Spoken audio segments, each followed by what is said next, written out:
and he shall strengthen your heart. All you who hope in the Lord.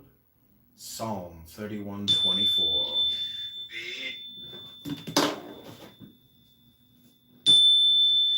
Be of good courage, and he shall strengthen your heart. All you who hope in the Lord. Psalm 31:24.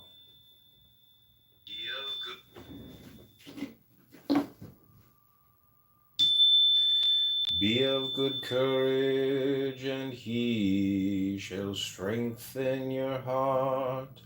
All you who hope in the Lord. Psalm 31:24. Be of good courage, and he.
The Rosicrucian Cosmoconception by Max Heindel.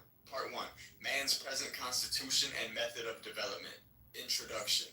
The Western world is undoubtedly the vanguard of the human race, and for reasons given in the following pages, it is held by the Rosicrucian that neither Judaism nor popular Christianity, but true esoteric Christianity is to be its world religion.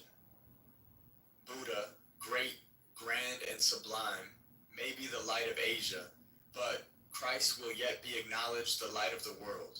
As the sun outshines the brightest star in the heavens, dispels every vestige of darkness, and gives life and light to all beings, so, in a not too distant future, will the true religion of Christ supersede and obliterate all other religions, to the eternal benefit of mankind. In our civilization, the chasm that stretches between mind and heart yawns deep and wide, and as the mind flies on from discovery to discovery in the realms of science, the gulf becomes ever deeper and wider, and the heart is left further and further behind. The mind loudly demands and will be satisfied with nothing less than a materially demonstrable explanation of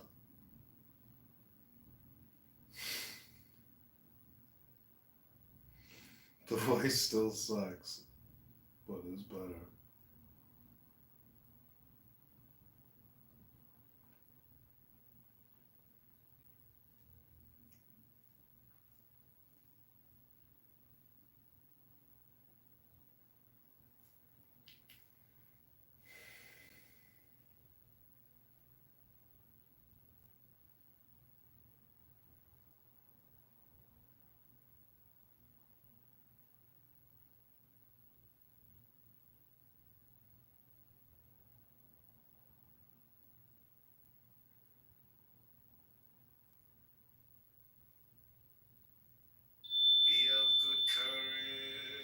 he shall strengthen your heart.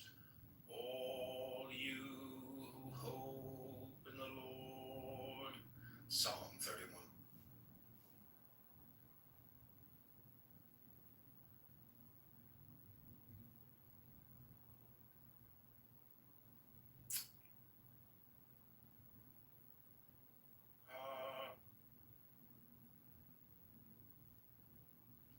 Be of good courage, and he shall strengthen you.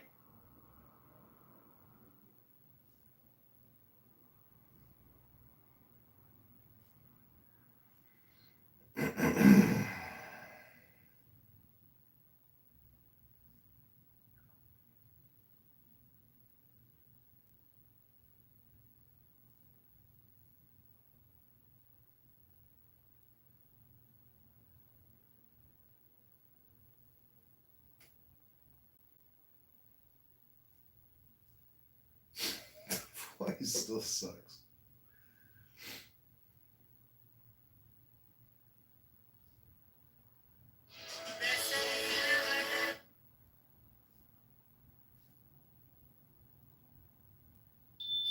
Be of good courage.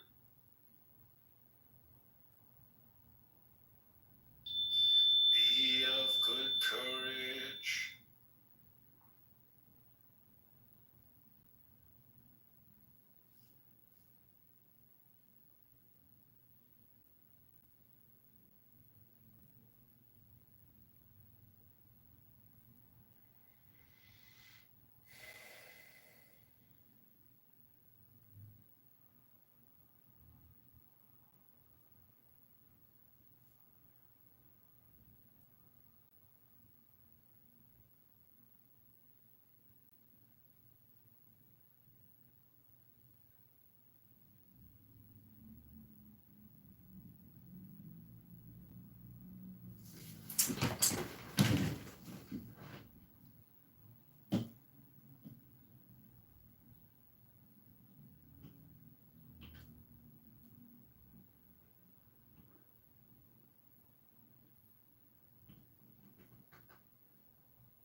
The Lord is my light and my salvation.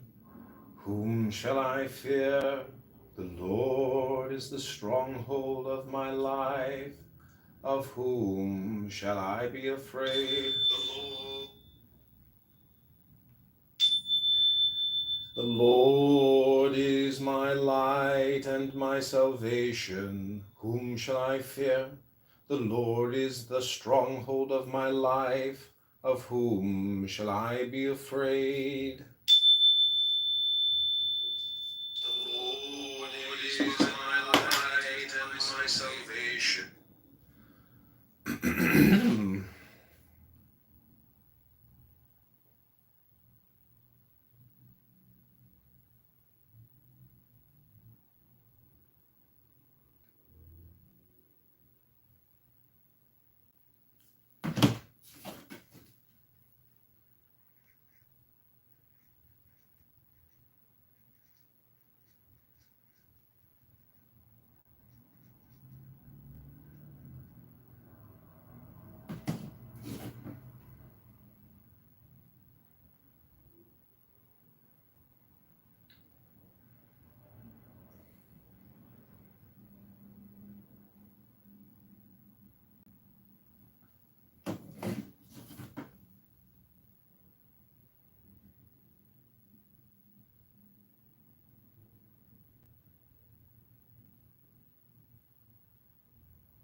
wants to become great among you must be your servant, and whoever wants to be first must be slave of all.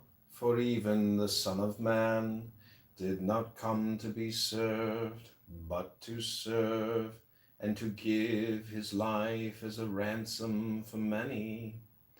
Whoever wants to become great among you must be your servant, and whoever wants to be first must be slave of all. For even the Son of Man did not come to be served, but to serve, and to give his life as a ransom for many. Whoever wants to become great among you must be your servant, and whoever wants to be first must be slave of all. For even the Son of Man did not come to be served, but to serve, and to give his life as a ransom for many. Among you must be your servant, and whoever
the wisdom from above is first pure, then peaceable, gentle, open to reason, full of mercy and good fruits, impartial and sincere, and a harvest of righteousness is sown in peace by those who make peace.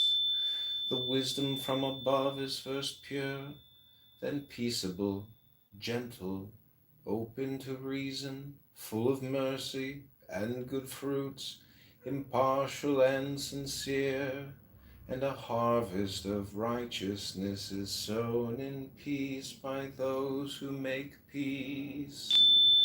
The wisdom from above is first pure, then peaceable, gentle, open to reason, full of mercy and good fruits, impartial and sincere, and a harvest of righteousness is sown in peace. Peaceable, gentle. Now one viewer. Oh, we got a couple viewers there. Getting car sick, huh?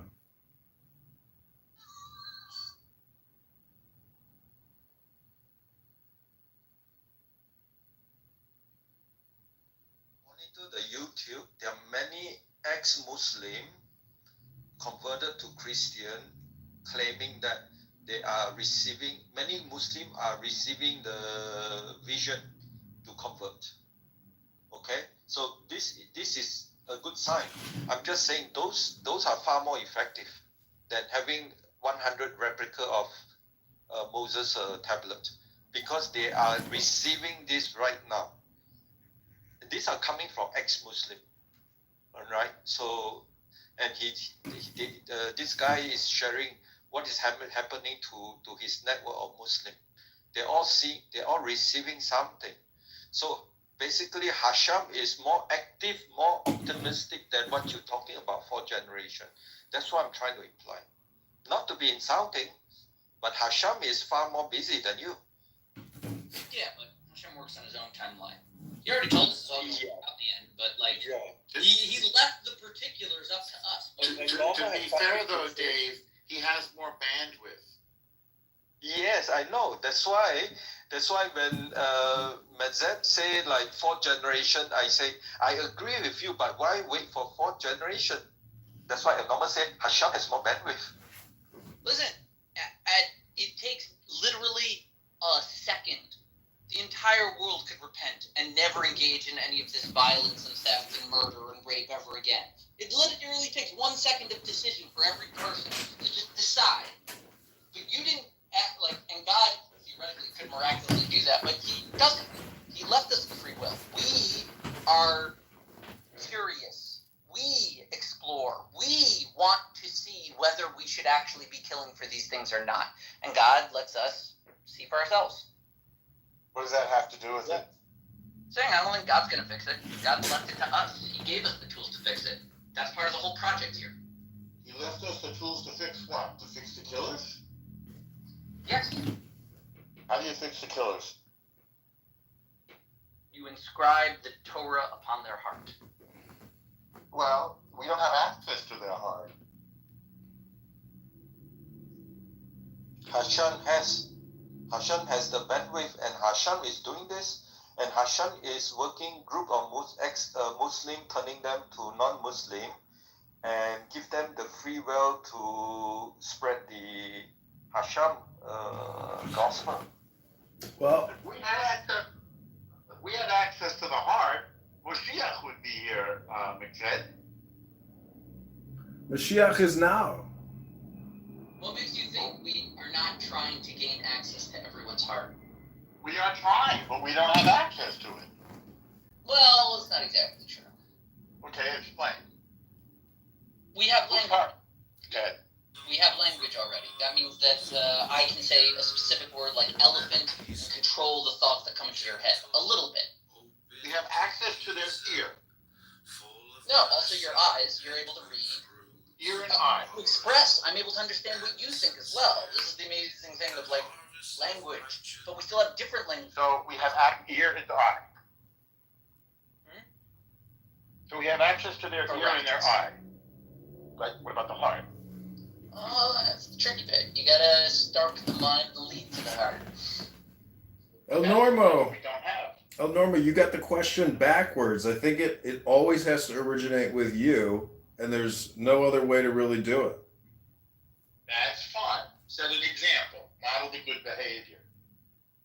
That works. But it's still slow. That's called parenting. I agree. It's still gonna be slow.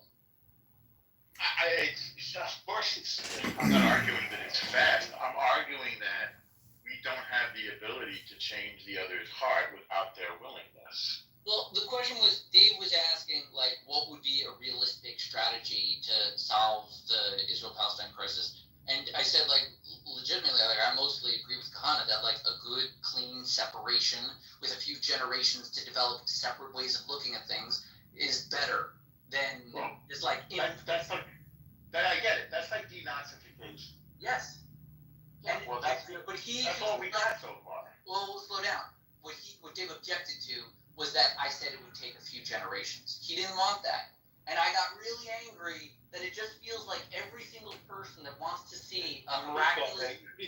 No, it feels like every person that wants to see a miraculous peace in their lifetime, because they're afraid of the fact that they'll die before it happens, they provoke and push faster solutions that have no chance of working.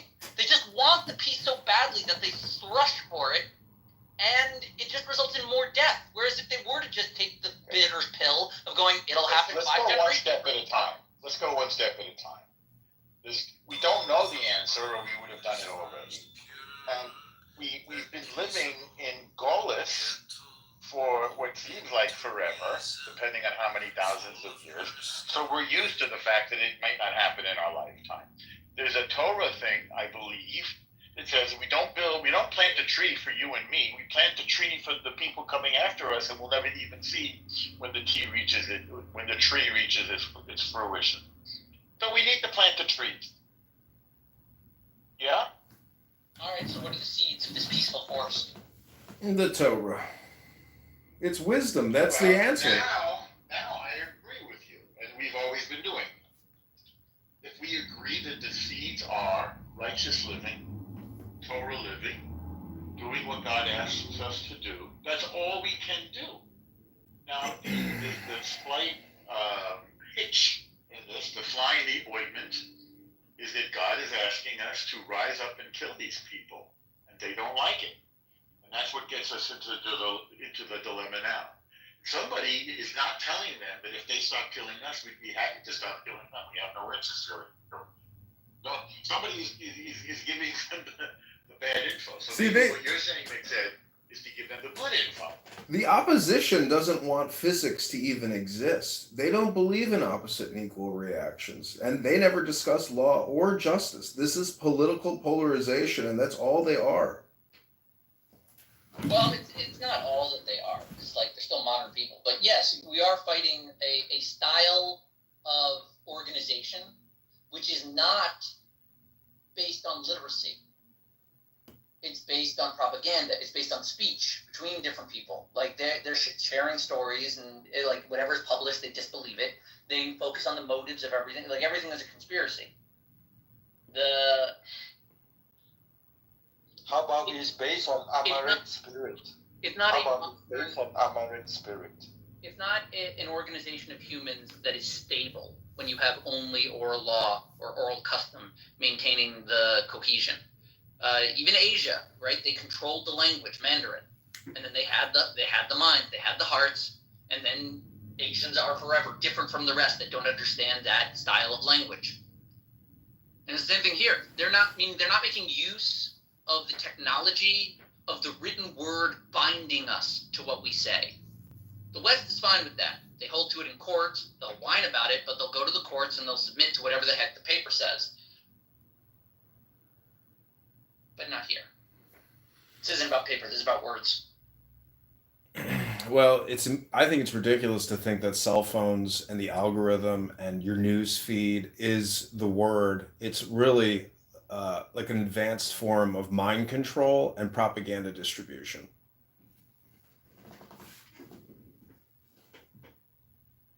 So I want to share the hypothesis how the 13th of July attack on Druze happened. Okay, so according to my hypothesis, 7th of July, Bibi at White House told the reporter, when the reporter asked him what's going to happen in Gaza, and he told them, I don't care.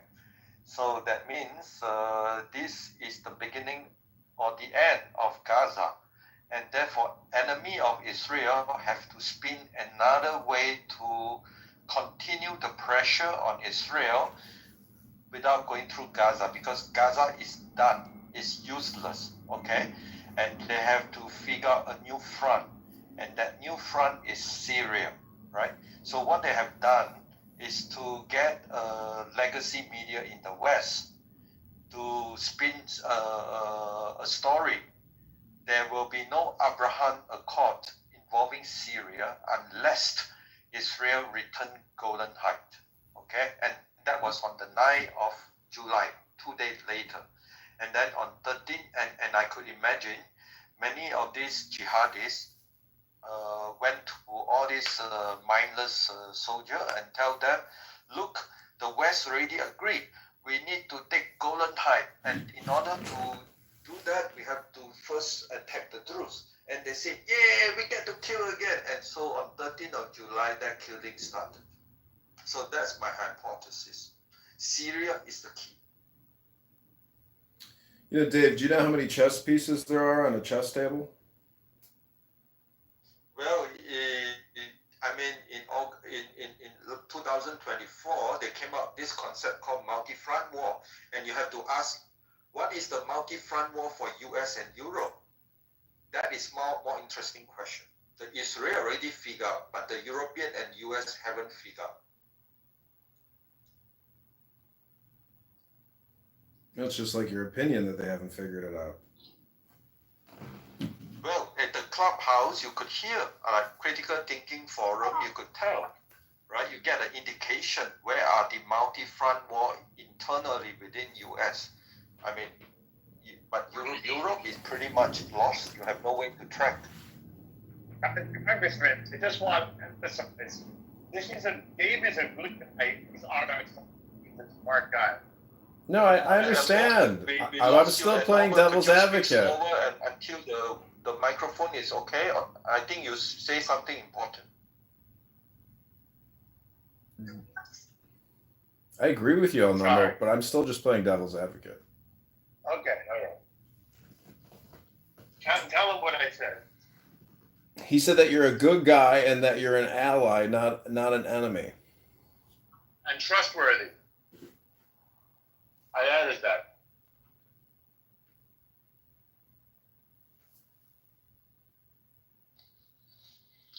Can I inject a new question? Yes, Anderson, please. Of course. Well, hi, Pat. How are you? I'm fine. Norm, thanks. 2 days ago on the Critical Thinking Forum, before the room started, Alan and Gary were talking about some major events that happened or were happening in Iran. And I could not find anything online looking at U.S. sources. Is something new going on in Iran? I know this is different from your discussion on Syria, but is there something new and breaking in Iran that is not headline news in the United States right now? Let me give you my back channel info. Take it for what you will, because mainstream media is only a small piece of the puzzle anymore.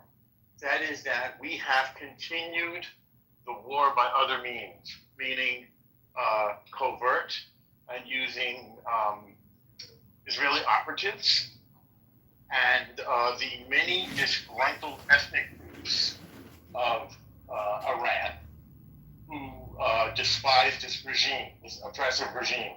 So there have been numerous mysterious explosions, and then Mossad, using their Twitter feed, which you can take a look at, Anthony will say, what's going on with all of these explosions? Very mysterious. Somebody should look into this. And of course, Mossad is first doing operations and then trolling the IRGC after doing something. You get what I mean? Yeah, I understand. War by other means. The covert Yes. war is alive Yes. and well. Mossad is stirring the pot, but so things are happening, and the outcome is yet to be determined. Yes. Is there any further information about the damage done to the nuclear facilities? Any further clarification? Has anybody figured out where the 400 plus kilograms of 60% enriched uranium might still be, or was it buried with the strikes, etc.? And I don't want to be the only one. I don't want to dominate or anything, though that is my personality type, and it may be a flaw or it may be an asset or maybe both.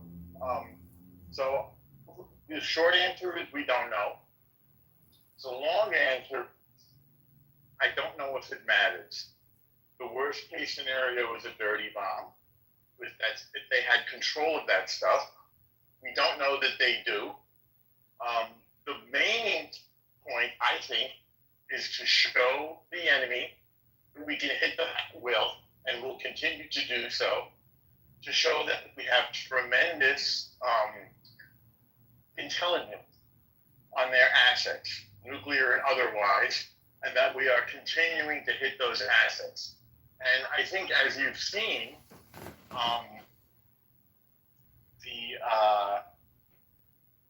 the enemy, example, the Ayatollah is terrified of us and was underground for 21 days before surfacing to make some symbolic appeal and then disappeared again. So they are afraid that we will take them out. However, big problem, it's the Iraq problem. Easy to break something, but hard to, as our great Colin Powell once said, once we break it, we own it. It's easy to break it, but difficult to know what will be the day after. Who'll be in charge there. Iran is really an empire of various ethnic groups dominated by its Iranian genocide regime. So if it comes down, Kurds want independence, Baluchis want independence. There are many Arabs in Iran. They are oppressed. So without the oppressive regime, the thing goes into a million pieces. Well, anyway, it's fragmented to a dozen pieces. And we don't know how. That could be worse. That could leave us with the Iraq problem, a big mess, and terror could move in, which could be even worse, perhaps. What do you think of that? And Captain Anson, I'm telling you things that I think you've also thought about. What do you think about these thoughts? Well, first, I'm going to go technical on you, and I do have a considerable understanding and professional experience involving matters nuclear. And the last radioisotope that any terrorist or anybody with any sense that would want to use in a dirty bomb is uranium-235. It is not that highly radioactive. You've got to really get close to it, and you've got to get ingested for it to have any significant effect. It has a fairly low energy gamma ray, etc. So using 60% enriched uranium as a dirty bomb, that is a bomb that explodes with conventional explosives but scatters radioactive material all around. That's not that's not a significant threat in my view. It's a psychological threat, but it's not a devastating effect that would put Times Square out of commission for the next 25 years or something like that. You want to use much more highly radioactive material, and one of the best ones would be cobalt-60. If you couldn't get that out of a hospital, then iodine-135. Those are the kinds of things that make dirty bombs a real radioactive mess. But as far as the continuation of the war, the way you described it, Norm, that makes all the sense in the world to me. And though the Ayatollah and the regime, as far as we know, is still standing, it's certainly weakened. And how much longer it's going to take before something happens in Iran, very similar to what just happened in Syria, where the rebels, quote, whatever they are, overwhelmed the government. I wouldn't be surprised if that didn't happen at some point, but it's anybody's guess as when it will. And if that does happen, then all the various factions are going to be trying to scramble to become a new government. And I think we'll be looking at political turmoil and uncertainty in Iran, say for the next 10, even 20 years, just like we're going to see the same turmoil we're seeing right now, and I think will continue for the indefinite future in Syria. That's my take on the current status of the non-Israel part of the Middle East. And the third player in there that I'm not real sure about is Iraq, and how stable the current government is in Iraq, and is it in anybody's interest to further shake that current government up? Yeah, Anson, I mean, you described a very precarious future and an unpleasant future, but that's the reality now. It's totally tentative and it's not desirable. Welcome to reality. I agree with that 100%. I mean, after all, we're all guessing. The question is any chance the situation in Syria is like in Gaza 2005, 2006, right? Someone in Gaza. That makes a lot of sense.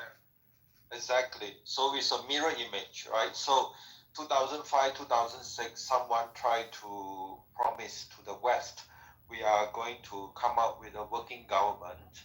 And that means the people there only interested in killing Jews. If you want to, become a good role model like the West, they're not interested. They want to kill Jews, right?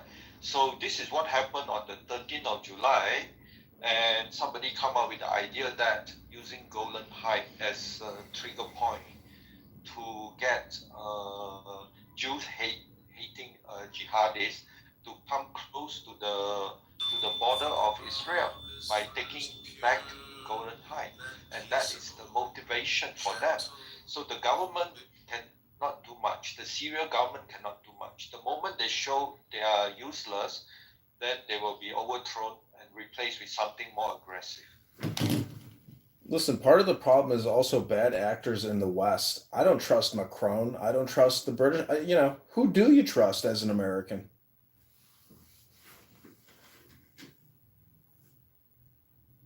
You are correct. These two are strange.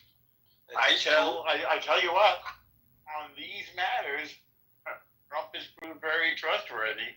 I never thought I would say such a thing, but he has. Maybe almost getting shot in the head has changed him, and he feels the presence of God. And I think Bibi is trustworthy too, frankly. It's shocking to say these things, but these guys are doing perhaps what should have been done all along. And maybe this is the time that we were meant to do it with all the intelligence and military capability that we have. So Trump has a good sense to recognize these two are not trustworthy, because in April, during the funeral of Pope Francis, and the European leader tried to organize 3 seats to 1 seat from Trump. That means Macron and UK Prime Minister and Zelensky will sit next to Trump to have an impromptu discussion. But the Trump waved to the people, saying, "No, take out the 2 seats. I only want to speak to Zelensky. He doesn't want to speak to the other 2 guys you mentioned." So that showed Trump, no, these 2 guys should not be involved. And so as the time in the NATO summit, not NATO summit, the G7, right? You can see the relationship between Trump and Macron is not very good. Well, I share your praise for the decisiveness, at least in the Middle East, that Trump has shown. I mean, after all, what we've had 4 presidents that have tried to draw red lines and say don't, and they do, and we don't do anything about it. Trump is showing, I consider it to be effective and wise geopolitical leadership in the way he's dealing with the Middle East right now, and I give him a lot of praise for that. But I am concerned that for that approach in the Middle East to stick and remain firm for the indefinite future. I mean, we all 3 agreed that Syria and Iran are in the midst of great instability, and it's going to take strong leadership from the United States to be able to hold fast to what we've been doing over the last 6 months in the Middle East, and before that, the Abraham Accords. And of course, we haven't even talked about Saudi Arabia and what influence they're going to have with all the and Jordan for that matter, with all the potential and current reality of instability in the Middle East. And so if you throw in, I can't imagine what if the progressives, and they will come back, the progressives will regain some control of the U.S. government in the coming, if not, sometime 4 years, 3.5 years from now. Are we going to be able to sustain the kind of leadership in the Middle East that Trump is being showing? I don't think we will. I think we're going to go back to the uncertainty and the waffling that we've had before, which is just going to fuel more uncertainty in the Middle East. In other words, if I was an Israeli in Israel, I don't know, I would still be questioning the resolve of the United States to hold the course that Trump has established. And I'd be very concerned about that. I would give Ahmad al-Shara, the president of Syria, about 6 months to live. That guy has to be shitting in a brick every day. There is no way that guy survives long term. That I don't know enough to agree or disagree, but that's certainly, there's going to be infighting in Syria for a long time, from what I can tell, I'm just saying, if you live by the sword, you're going to die by the sword. I'm saying, if he lives by the sword, he's going to die by the sword. And if you're killing innocent Druze and snipping their beards, his public relations campaign to win over the Syrian people and the international community is not going to work. He's fucked. And so what's going to replace it?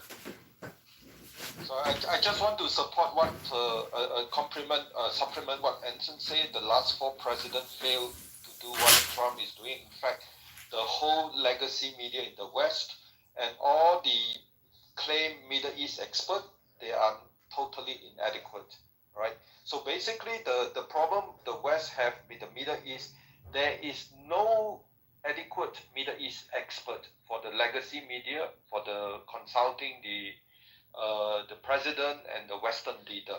And that is the problem, because they don't understand all Middle East experts are biased, as biased since 1,400 years. And that is the problem. And Trump is different in a sense, because I think he has Mike Huckabee, because he spent a lot of years in Middle East, at Israel, and he has a very different understanding of the situation in Middle East. And I think this is what missing in the previous president. I do not trust any Middle East experts advising the president in the previous years. And that's why we have all this problem for Iran.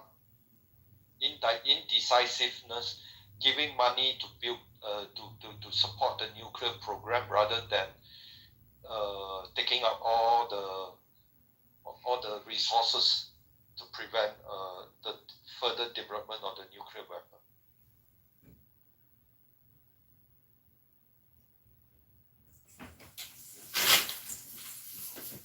I can only comment jokingly, Dave, that if you give that kind of credit to Mike Huckabee in the Critical Thinking Forum, 80% of the people in that room are going to come down on your head like a ton of bricks.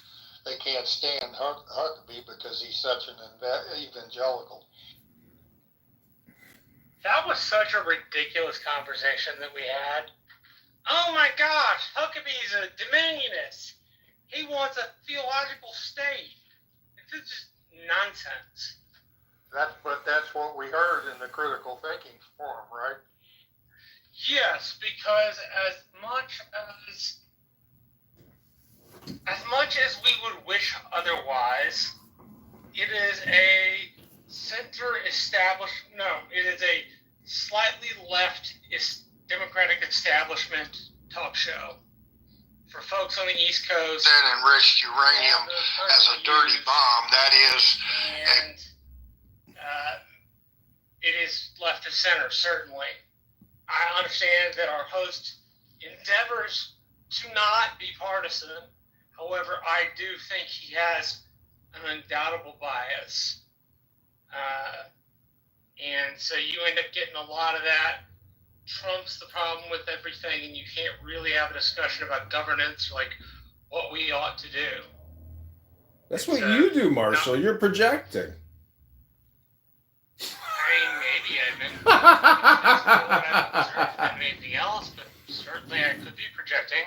I could be projecting my thoughts of how that should go to the way that it is. Maybe that's not fair, but I'm not, to be frank, I'm not sure else how to look at the situation. I can give you a better, even a more concrete example of what you're alluding to, Marshall. At least 4 or 5 times in recent rooms in the Critical Thinking Forum, there's been extensive discussion as to whether or not Trump has the cognitive skills remaining to be able to finish his term. Is Trump delusional? Does he need a psychiatric exam? Is he a psychotic? Should we have hearings in Congress about the cognitive ability of Trump while we're having the same hearings about what happened with Biden? That's been a consistent topic of conversation. Well, Anson, in the Critical Thinking Forum, which drives me crazy. You've proven that it's not a critical thinking forum. It's the Gary Baumgarten show, so just label it correctly. And those same talking liberal, points that they bring up all the time about cognitive decline, that's been going on for the past 10 years. And these people, that's all they got. That's all they have to hang on to. It's just a waste of time. I will tell you, I don't find a room a waste of time, but there are conversations in that room I find a waste of time. How everything is boiled down to Donald Trump just drives me insane. Trump is not the end-all and be-all. You should go to Ben Mendelsohn's room and enjoy the Deep State Patriots, where you can listen to Ben Mendelsohn have an emotional meltdown about Donald Trump every single day. One of the only Republicans that Ben lets on stage. And he lets me on stage because he thinks I don't like Trump, which I don't really like Trump very much, so he's right about that. Why don't you like your president? Do you not enjoy America? Are you not part of the team? Do you not support your leaders? This is what I don't understand. Are people not on the same team here? I think there are 2 different questions there. One is, do I support the commander-in-chief in trying to do good things for our nation? The answer to that is an unquestionable yes. I support the commander-in-chief. He should do good things. You look at the strike on Iran. It was very impressive, right? But I am not happy how he exacerbates, as Anson says, the Great Divide. And I think he is an exacerbating influence to that in a way that is simply unhealthy. We need people to think more critically. We need them to think about governance. And we can't, when we're always stuck in the, well, you're a Republican, so it's your fault, or you're a Democrat, so it's your fault, right? Very rarely in those conversations do we get to actual governance. Which, I mean, look, I understand part of the reason you troll so much is because it's super political and people aren't real. But when you're real, you can do a really decent job, bro. So, anyway,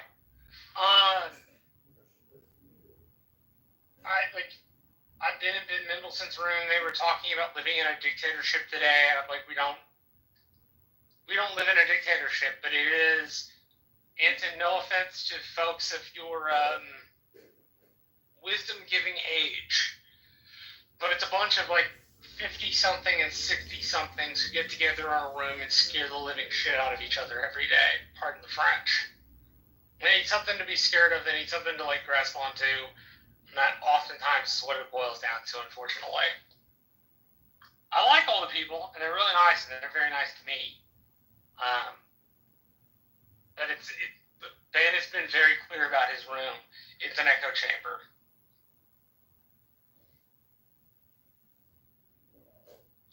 I just want to say that Gary's room is not just serving American, but serving some people from Europe. We have no such clubhouse where the American meet on a daily basis.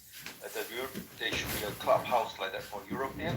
But Gary room every day, Monday to Friday, is a good option. I'm keep on bringing Oh, more. don't take what I said at all to indicate that I don't think it's worth listening to. No, Gary. I like Gary a lot, and he is a genuinely good dude. He just like I have a right-leaning bias, he has a center or left-leaning bias, right? So I don't think he accounts for his center left-leaning bias, but that would be one of the corrections I would make if he would listen to it.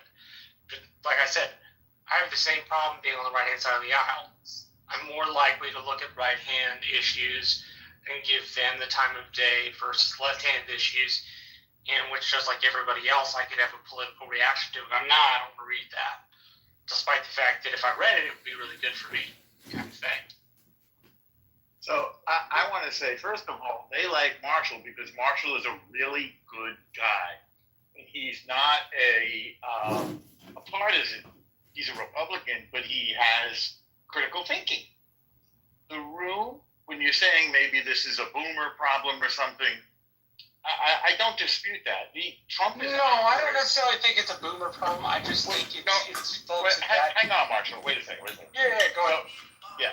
So Trump is a villain. Trump has a bad personality. Bing, bong, bong. He's not honest.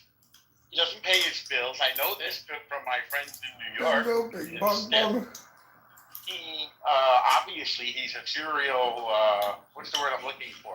He's not a faithful guy. I mean, that's not a disqualifier. Most politicians aren't honest or faithful, and he's dangerous because he's a little bit wacky. He does impetuous things. Now, these crazy impetuous things that he does, they seem to work, and that is shocking. But in the critical thinking forum, they cannot believe that this whack job, this carnival barker, this television reality star, somehow, he's like Coca-Cola. He's and by the way, shout out to his Coca-Cola decision today. Who does that? Maybe you heard about the Coca-Cola. Oh, Norm, I love that. Well, so does my son, but it's crazy. He's doing crazy things. I think he's going to try to bring back the sugar industry in America. That's a good thing. Good, again, necessary and good job. But I think I don't slam Gary. I think Gary is a really good guy. It's just he is overwhelmed by this new paradigm. And we're all in uncharted territory. And I still believe that. By the way, I support the president. I support what he's doing, and I think most of it is really necessary and good. However, I still think you could flip a coin, and he's either going to solve a problem in a really creative, outside-the-box way, or he could get us into a very bad situation. I don't even want to say World War III, but that's what everybody's worried about. How can you say it's not even? It already is World War III. Since 9/11, this is 24 years of perpetual, never-ending war. That sounds pretty much to me like World War III in a way. Okay, it's like a Cold War. It's a cold, hot war. No, for being more sincere, it sounds like the 30 years war between France and Britain. How interesting. What an interesting point. I mean, I spend a lot of time in both countries, and it's funny because you could just take the channel now and get over from one to the other in a few hours, and people they're not riding into battle on horses anymore and stabbing each other. It would be possible to get over this if they wanted to. So I probably need to have my paradigm updated, because the old paradigm says we're just waiting for the Muslim world to get the way the Christian world did and stop trying to convert people by the sword and letting people be who they are. Stop trying to conquer them. I don't know if that's still the model that we're in, or if we're in some other darker, more apocalyptic model. You guys, that's the old way of looking at it. We're just waiting for their reformation so that they can, like Saudi, UAE, etc. They want to have they want to have vaguely constitutional monarchies. Right? So the same way that Britain does. That's their model. They want to stay in power, and they want to keep their people mollified, shall we say. Well, Saudi Arabia is filling the vacuum in Syria, and not a lot of people are happy with the new vacuum there because they are Islamist terrorists. And so, how do we in the West rationalize backing Saudi Arabia while simultaneously, secretly providing funding to fight them in Syria? I thought we were fighting Turkey in Syria, not Saudi. Come on. You don't think Saudi's involved in a lot of things in that specific region? Of course they wanted Bashar Assad to go. It's Alawites versus these, Sunni Shia. I mean, it's an insane world where there's we're supporting three parties at the same time. America and the West is schizophrenic in its support and aggression. Wait, but we're off topic. I know we're fighting Turkey, but I thought we were on the same page. Just because Trump claims that the Turks were the ones that primarily supported it's the Saudis too. Absolutely. No, it's Turkey. I know, Turkey, that's what we eat on Thanksgiving, but to think that the Saudis aren't also involved in all of this is fucking ludicrous. This is why the Middle East is complex, and it takes a lot of effort to really, have a clear understanding. And thank goodness, I trust my Huckabee to understand what's going on in Turkey, in the Middle East. Definitely, from his point of view, Saudi is not involved in Syria. Yeah, right. Just like they weren't involved in 9/11. This is one of the best conversations I've heard on Clubhouse in a long, long time. Because, well, it's balanced. I mean, I share, you gave me a better description of Trump than I've been able to conjure up myself, Norm, that he scares the shit out of me, quite frankly. And I hate his narcissism. And but then again, he's calling some of these things right. And I just go back, Congress, whatever your name is, I haven't interacted with you, I don't think, before, but I have been saying, and I'm pretty old, so I remember some history, but I believe that we have been in a mess geopolitically ever since 9/11, and I keep thinking that Osama is rolling over in his watery grave smiling because he injected far more uncertainty in how the United States will be able to handle power, and that has been eroding our ability to exert power. That has been eroding dramatically ever since 9/11, in my view, and it goes across Republican and Democrat. I mean, in other words, I see our geopolitical strength and ability to do the next right thing on a strong downward slope ever since 9/11. And it was capped off, in my view, by the absolute disgrace that the United States had to endure with the way we handled the exit from Afghanistan. Anthony, you want to know something particularly egregious? The State Department liaison and the DoD liaison were having a conversation one day when they were getting ready to pull out. We had something like 50 Apache helicopters in the country. So state's talking to defense. The state asked defense, hey, you managed to get all the classified hardware off the Apaches. Yeah, you know what, we took it all off. They're just sitting there, says the Defense Department liaison. And the State Department liaison says, okay, we're going to leave these 50 helicopters. The DoD liaison asks, why are we going to leave 50 perfectly good helicopters, essentially? And the State Department liaison His literal answer was because Afghans are too stupid to figure out how to fly helicopters. No joke. That was what he actually said. And not a month later, was there a parade in Kabul where they had an Apache on a float, and they managed to have 2 Apaches on each side flying in the air. Because they were like, they may have had 50 of those things, which allowed them to crash a couple to learn to fly them. But literally, the argument under the Biden administration was these people are too stupid to figure out how to do it.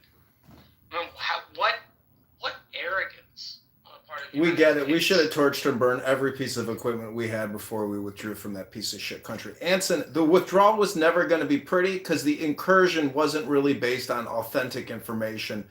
I got to tell you, like, we're living in a very deceptive state of affairs, and it's not 2-faced or 3-faced. It's fucking 5-faced, 10-faced. That's the reality of the situation in America today. The fake news, if Donald Trump enlightened us to one thing, it's that the news is essentially irrelevant. It's all propaganda, in my opinion. Well, anyway, the world, Americans are having exceptional difficulty dealing with the complexity of the world is very complex today, and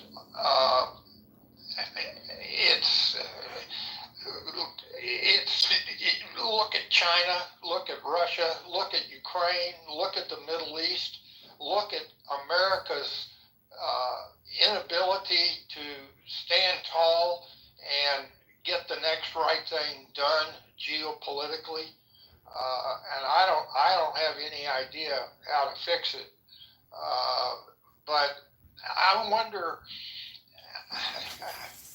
Well, I'm frustrated, but some of the things that Trump has done are remarkably good, in my opinion, and he ought to get credit for it. And figure out a way to tamp down, which I don't think we can do. I mean, nobody's going to change Trump's personality in the next 3.5 years. We're still going to have this internal divide in the United States that is just going to be destructive as hell and continue to be destructive. We're tearing ourselves apart. And again, I don't know how to fix that. But it sure is enlightening to have a conversation where we can actually talk to each other in this room. And whoever started this room, if you're going to have more of them, ping me in. I'd like to be able to participate. And I'm sorry for talking too much. Could I ask the moderator is from UK. He's from UK. Okay, could I ask the moderator to reset the room, and is the room discussing the situation in Syria? Because I have some questions if it is. Respectfully. Yes, you can do. Okay, so I believe that the Muslims in Syria will genocide all the Druze unless there's a protectorate. So my humble suggestion is that Trump agree with Netanyahu to not have them set up their own nation. That would be provocative. But to have a safe zone where Trump draws a line on the map and says, the Druze are being genocided, the U.S. will allow Israel to enforce a safe zone. And there's precedent for this. And I'm going to be succinct here. When the Serbs were genociding Bosnians, I think the U.S. rescued the Bosnians. If it wasn't for the U.S. setting up a safe zone, all the Bosnians would have been killed in a genocide. And the U.S. should be proud of rescuing the Bosnians from genocide.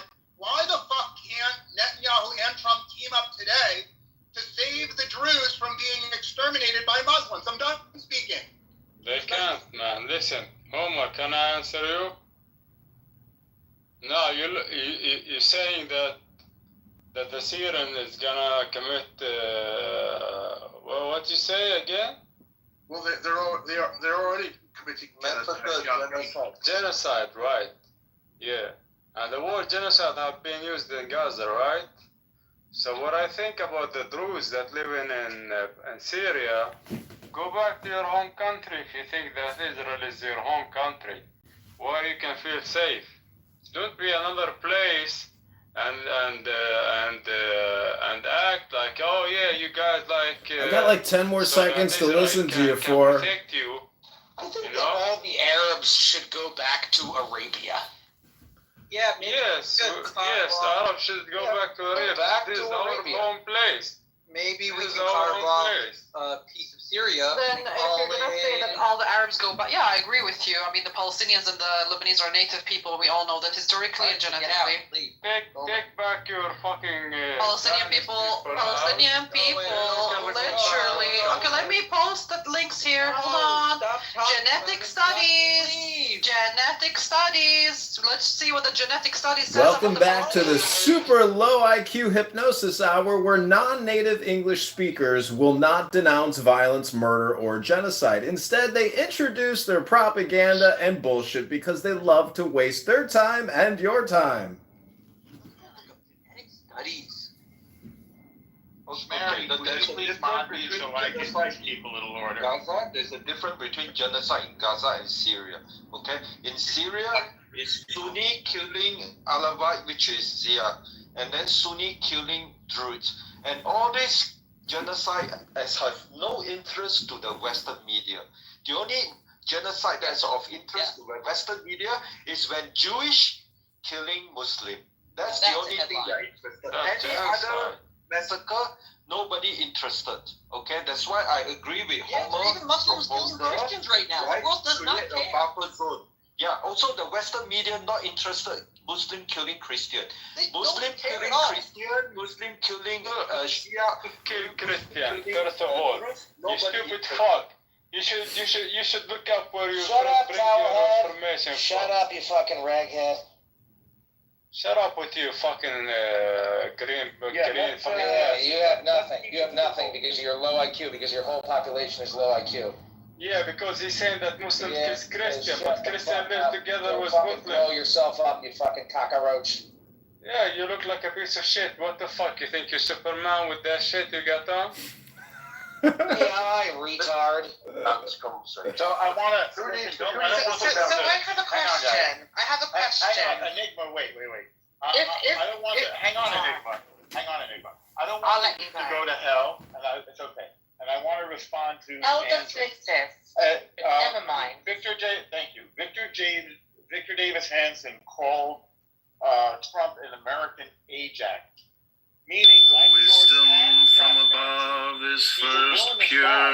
He's doing then things peaceable. that we need a villain to do.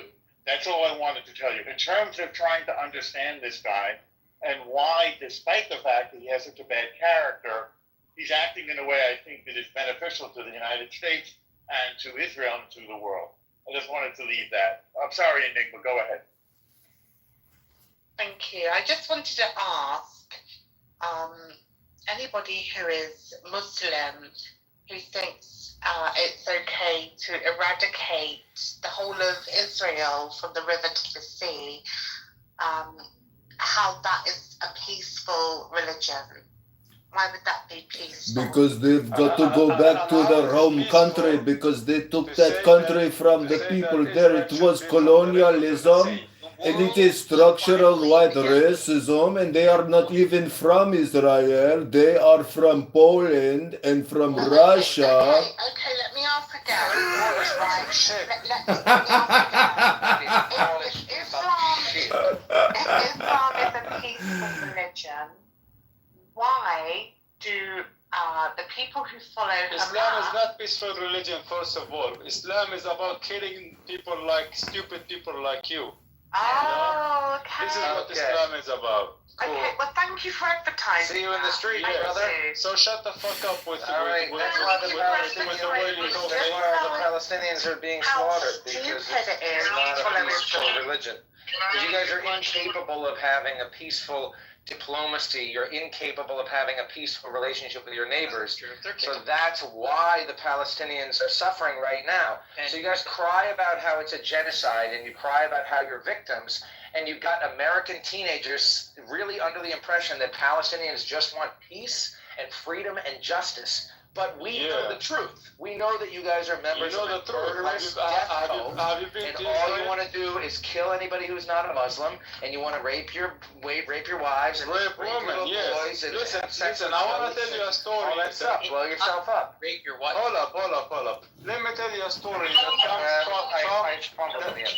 comes from a fucking Jewish girl that's been has Some people don't. We'll have a certain standard. Let's keep up to our standard of one at a time and no cursing and no personal attack. Guys, Yeah, I want to ask a question. So all the people that are screaming for Jews to go back to Poland, who was the guy that said that? Is he on stage? We can ignore Yes, it. that was me. They are all from Poland and Russia. They are not real Jews. They are colonialists and structural white racists. This is Yeah, nonsense. so Nobody. where was Jesus born? I had to put people on. He was born in Poland, in Krakow. Jesus. Did you guys move that guy down? It's just funny that they all say that. Poland. I put They like people Poland down. for some reason. I've got to be honest, anybody who's advocating for, wiping out people and saying, that they're pro killing a whole nation that just wants to be peaceful, and is very, very diverse, shouldn't really be given a platform to say anything, I don't think. From the river to the sea, my people will be free. The difference between the religion and the leadership and the average person. No. Let me finish. Because in my mind, the average Israeli, Jewish Israeli, who's got a man, who's got his family, and the average Palestinian with the same position, a man, wife, family, don't they both want peace, security, and No. a bit? Well, let me finish. I can see you disagreeing with me, but I'm putting it out there because otherwise everybody's politicized by the extremists who steal the agenda. In my mind, on both sides, by the way. Yeah. So Simon, let me ask. my opinion. Let me ask you a question. Please. Okay. So, have you ever been to Israel? No, I haven't. Have you ever been to any Arabic or Islamic state country in the Middle East? Yes. Okay, where have you been? I've been to Jordan. Yeah. I've been to. Which is not as extremist as most of them. I'll grant that. Okay. No, I'm sure that's the case. Yeah. Where else? I've been to Egypt. Yeah, not as extreme, but still extreme. Yeah, go on. And it's a holiday scenario, so hey. Yeah, so it's like a commercialized area that. I've been where everybody's been. So I've been to Dubai, United Arab Emirates. Listen, Simon, no one cares where you've been, and people don't dispute the fact that regular families want peace, but governments and families can't tolerate terrorism, Simon. Okay, Congress, let me get somewhere, because what happens is people start shouting and then people get defensive and then it roots them further in their delusion of how they've been programmed, what to believe and how to believe by media and by society. I want to ask Simon, what if you was to think of Israel, who lives in the state of Israel, the sovereign state of Israel? Who lives there right now? And I'm happy to be wrong, but I'm going to go with you because I think it's beneficial. Like if I know that, yeah. So I in my mind, both the Jewish and the Palestinians, they both live there. Okay, so the people who would have called themselves Palestinians now call themselves Israeli Arab, okay? And the majority of them welcomes the integration of many different faiths, many different cultures, different backgrounds, and they live there peacefully, okay? Now, what has happened, the extremist part of Islam that wants the whole country to be led under an Islamic rule. Now, I'm not saying, that Islamists are wrong, but for me... You don't think Islamists are wrong when they cut off people's heads and rape and murder and enslave? Are you out of your fucking mind? Why can't you wait a second? Let me land my plane, okay? Because in the West, when Muslims are integrated to understand, to not be like that. Oh, you think they go on to some type of re-education program before they're brought to the West again? Okay. This is not the Enigma show, and everything you keep saying is ridiculous. Congress, that's really great that you can't do a British accent, even though you try. That's fine, but let me land my plane, and then you can rebut what you want. Now, Israel is a diverse country. It has Muslims, Christians, Jewish people, atheists, the Druze. It has gay people. Women are not oppressed. It's very tolerant. Okay. Now, in the Gaza Strip under Hamas, it's not like that. You can't go into the Gaza Strip unless you are a Muslim. You can't go there on holiday. You're not able to freely pass. You're not able to interact with people. And if you are not Muslim, you have to pretend like you are. Anyway, that's by the by.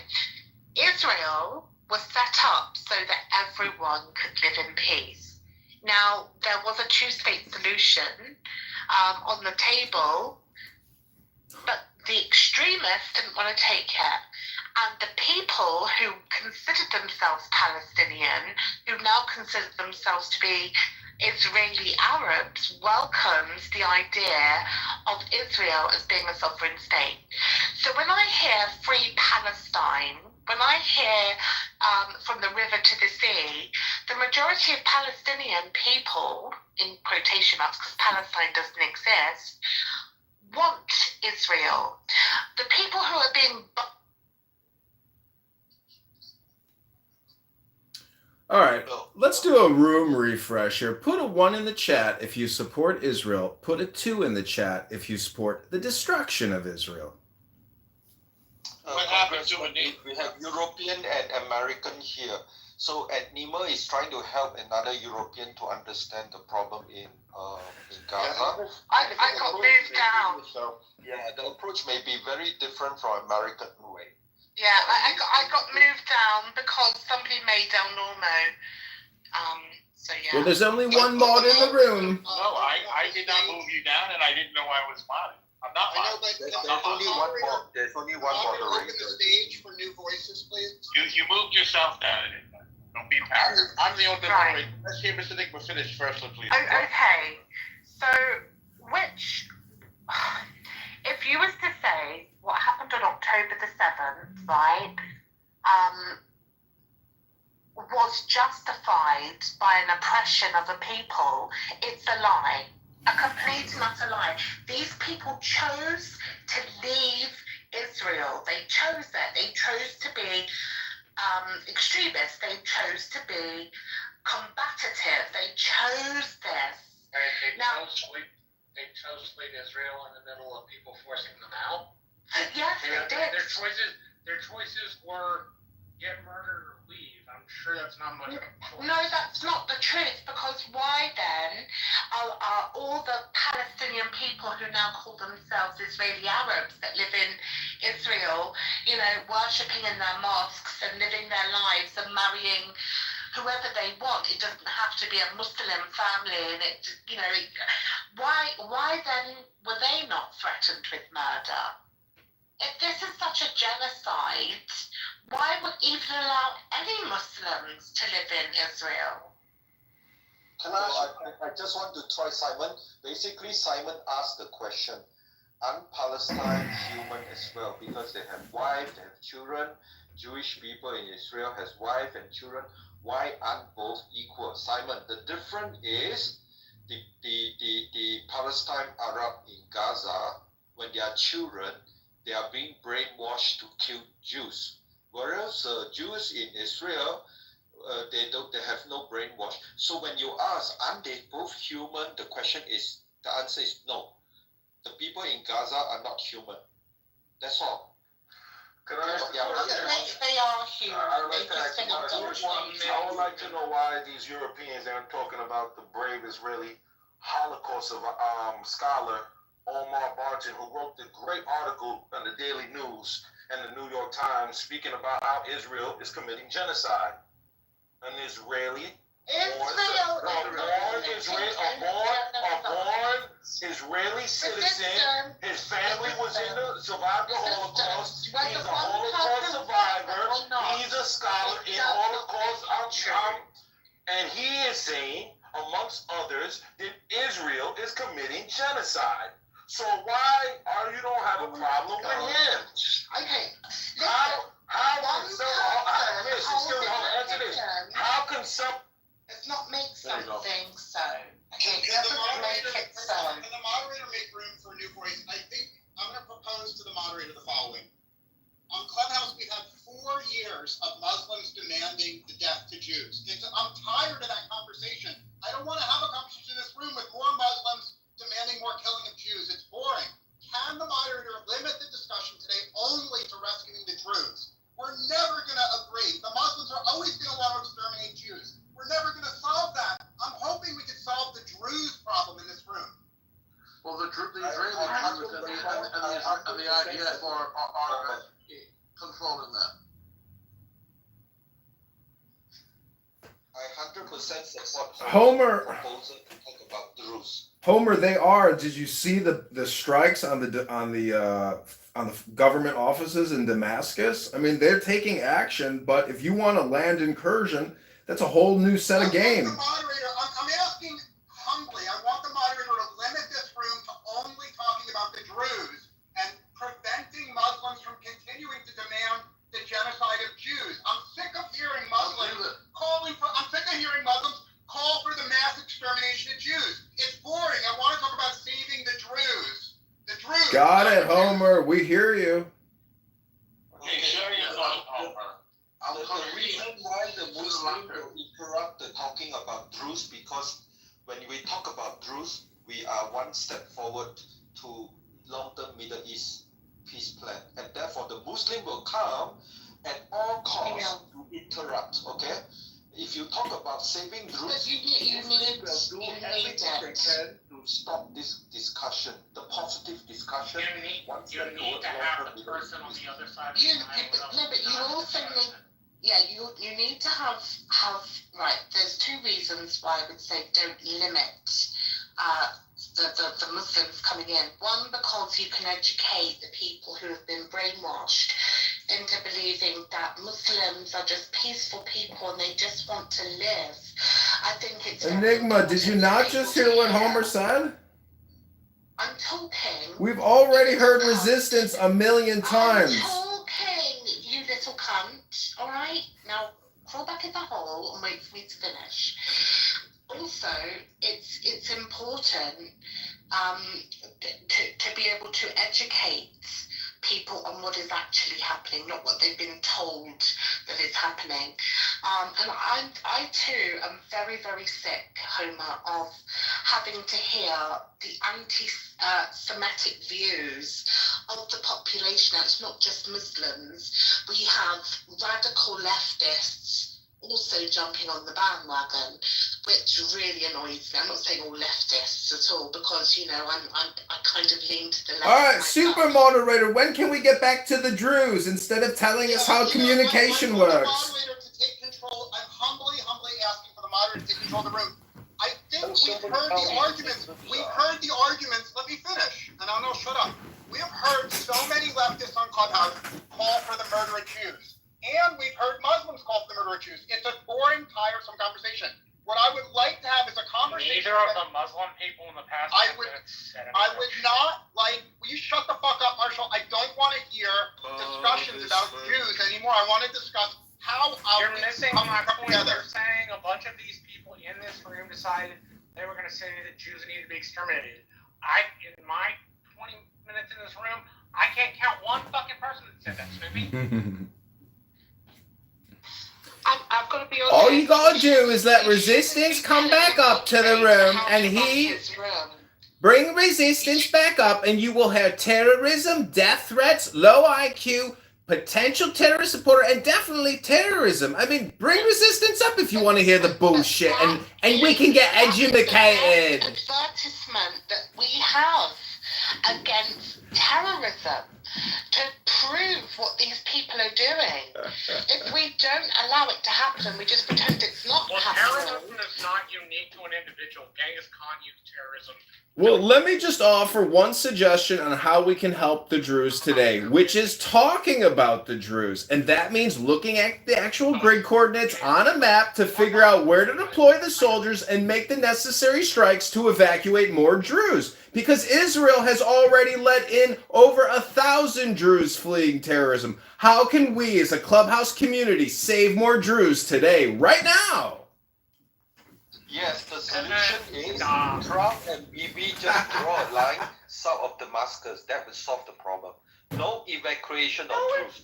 No evacuation of troops from Suez. No. That in white universal, we committed U.S. troops to that shit. Like, not U.S. troops. No U.S. troop on board. Trump and Bibi just say we draw the line. The rest is taken care by idea. No commitment of U.S. troop. Okay. You realize that's not how that shit works, right? You do. Well, this is why we discussed, Marshall. No U.S. troop commitment. Only Trump say, Bibi, just tell me where is the line. Bibi said, this is the line, and that's it. And the rest IDF take care. That's it's not in America's national security interest to have Bibi draw. That's what we discussed, Marshall. We discussed whether it makes sense or not, Marshall. That's why we discussed. This for me is because first there should be no evacuation of Druze from Sweden. Period. No evacuation, and we need to talk why about is that? Why should Druze be evacuated from Sweden? Why? Why? I asked you, why should you not evacuate those people? Well, just like the Alavite. Like Alavite was too late, right? Marshall, I think a couple of months back, we had people from Alavite came to Clubhouse begging, people like you, please tell Trump and rescue us. Yeah, where's your courage? Where's your courage, Marshall? Grab your balls. You can't even support saving innocent people from being murdered, Marshall? You weakling, you incompetent, courageousless fool. And you call yourself a Republican? Go back to being a smart person that you are instead of being a fucking troll. It's annoying. I don't like it. I know, that's why I resist you, because I think you got no courage. You don't want to support anything. You want to just deflect and cry like a little baby. No, what I asked was... Tell us about your little brother, Marshall. Should we not save the Druze? The argument that was made... Save the Druze now. Come on, everybody, let's chant it over Marshall's crying fecklessness. Save the Druze now. Save the Druze now. Save the Druze now. Say it out loud, everybody. Save the Druze now. Simon, you see, the problem of Middle East, many Westerners really have zero understanding, and then they go to the street and chant free Palestine from river to the sea, right? That's very complex. 100%, Dave. So this is the big problem. They're very lazy. They just say, well, it seemed like a nice thing to do. Chant, river to the sea, right? It's a nice thing to do. Every weekend I can go and walk around. It's a good exercise without knowing that whatever they're doing is committing I mean, basically committing a very bad thing in history. Are you talking about myself? Yes, you are a typical example. You ask question who are Druze and all this thing without doing a lot of homework. Better to ask and find out than just pretend. Over somebody asking what a group is. I would love to chat with Simon. Simon, I'm going to add you. I'm going to add you, Simon. Then maybe we can have a conversation away from whiny people later on, maybe. Listen, if you don't believe in justice, courage, and fighting evil Islamist terrorists who are killing countless thousands of Druze, you are a spineless weakling. Save the Druze now. Save the Druze now. Save the Druze now. Say it with me out loud, you spineless little reptiles. Save the Druze now. Save the Druze now. That's you, not normal people. Resistance is animal. Never let him come up. No, but Dave, he's the best advertisement we have against mental illness. Enigma, we've heard him speak 100 times. He's a hate speech creator and a terrorist. We don't need to hear his bullshit here, Enigma. Well, the moment that you don't understand your enemy is the moment that you've lost the war, unfortunately. Unfortunately, we've spoken with him 100 times. There's no coming to terms with terrorists. They must be obliterated and fought at every opportunity. You don't sit here and listen to your enemy propagandize you ad infinitum. You stop them in their tracks and you fight back. Save the Druze now. Save the Druze now. Save the Druze now. That's how you say it, Enigma. Save the Druze now. I feel sorry for him. You're a man, a grown man. Check the profile, Congressman. He specializes in live recording without asking permission. Oh, that's okay. That's right. Nonsense in order to promote more emotion. To raise his rating. Yeah. He has no interest of truth. He only wants to promote emotion to increase his rating. That is the job of Congressman. Everybody here, please just look at his profile and then immediately you know. 100% correct. Congressman is a troll. He doesn't sit in all these rooms. He has like 25 burgers. He's an idiot. Don't waste your breath. You spineless reptiles. Save the Druze now is how you say it. And that's how you say it in English. You save the Druze now. Shut the fuck up. Imagine, right? He's the worst animal in the clubhouse. He only cares about rating. He doesn't care about whatever the truth. He only wants to create rating. He's the worst animal. Dave, you're right, but don't give him any more attention. Just move on. Well, because he's recording live anyway. That's okay. Oh, get over yourself, Dave. Nobody's going to track you down and nobody cares what you have to say anyways. You can't even say save the Druze now. I find it funny when grown men act like a stupid imbecile and, you know, think that... Put a 1 in the chat if you're entertained. Put a 2 in the chat if you want to hear Enigma tell us how much more we should listen to terrorists. Put a 1 in the chat if you've enjoyed the conversation. Put a 2 in the chat if you have not enjoyed the conversation. We will do a data analytics survey to find out whether or not I am appreciated. If I'm a moderator, I kick him out because he's wasting our time. We have something far more important. Yeah, moderator, can you help us out here? Congress? Yes. I see I am no longer needed here. You ungrateful little ingrates. Okay, how's that? Thank you, sir. Thank you. Yeah, just always check if somebody start pretending British accent, somebody like speaking like a monkey. Very likely is this guy. He used to have very predictable avatar profile. Now he switched completely to a righteous congressman, which is bullshit. Well, how about this English accent? I'm going to get a drink of water and a bowl of soup. Simon, try to join Enigma. I think he has the patience to help you to catch up what's going on. I would definitely one chat person, with Simon. helping one person one at a time. That is the way to help UK. A lot of people think that only Jewish people live in Israel, and there's only, Palestinian Arabs. There's no Palestinian Arabs in Israel, and they're all in the West Bank. They've all been, put there by gunpoint. That it's an open-air concentration camp. Sadly, that is 100% propaganda, and it has the narrative. We're gonna stalk your chicken because you want some dick. Is that what it is? Chicken, she wants some dick, bro. Hey, chicken, hold on. Lifetime, seeing people support terrorists it's just gross, absolute gross. Do I want anyone to die in a war? Absolutely not. I wish war didn't exist. I really did.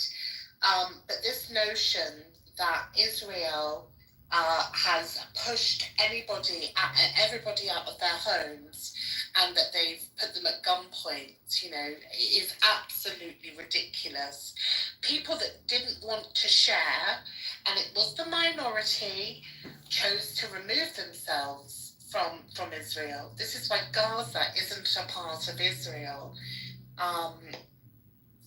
It's just so frustrating. It's so frustrating. Why can't we just live in peace? Why? Simon, do you have any questions or anything? Simon, the metaphor is like if the Scottish children raised from young to kill the British people, right? That is the same metaphor between Gaza and Israel, right? Because the children in Gaza, right, a mother have 2 or 3 children and they bring another 2 mothers, they're all together, combined they have 8 children, and every day they say, today the game is you are the Jewish, the rest are the Palestine, and now let's start the game. So they all take out weapon and chase after that kid, and then next day continue. So they grow up, they have the instinct of killing Jews. And now the Macron in France is going to just pass the law. They will provide asylum to 2 million of Palestine in Gaza. That means there will be 2 million Palestine in France. Their instinct is the moment they see Jews, they kill. Because the Israel have been confining them in Gaza Strip. It's not a total confinement because they could still get anything they want from Rafah, the border between Egypt. So again, this is another lie. There are many tunnels between Egypt and Gaza Strip. So whatever you can get the top car and whatever through that tunnel. So these 2 million Palestine brainwashed since 2005, when they come to France, there are 440,000 Jews. These 2 million will hunt down these 440,000 and kill them. This is going to happen. It's so frustrating. So frustrating. So before October the 7th, people from Gaza were able to go to Israel. Did they have the same rights to wander free? No, because obviously it's if you did that, then I'm sure that there would have been absolute terrorism. But on the flip side, somebody from Israel, an Israeli, can't just go into Gaza. They'll be killed immediately. The wisdom from above is first pure, then peaceable, gentle, open to reason, full of mercy and good fruit. And on a daily basis, they left Gaza and entered Israel to work, then returned back to Gaza at the end of. Simon, just keep coming back. It might take months, but eventually you will find the complete information you need to understand the complexity in Middle East. And that is important because what's going on in Middle East is going to happen in UK because UK being Islamized. Oh, it's terrible at the moment, Dave. We have hundreds and thousands of people crossing the channel now to get to England. So many people. And they're all men. All men. Because the UK people are now threatening civil war, and therefore you have 100,000 reinforcement coming from France to fight the British people. Do you understand what's called reinforcement? Well, there's two reasons. Can I just say, right? So I've listened to what you've said about the Middle East and respectfully gone, okay, well, you will know more than I do, yeah. But then you are telling me about what's happening in my country, yeah.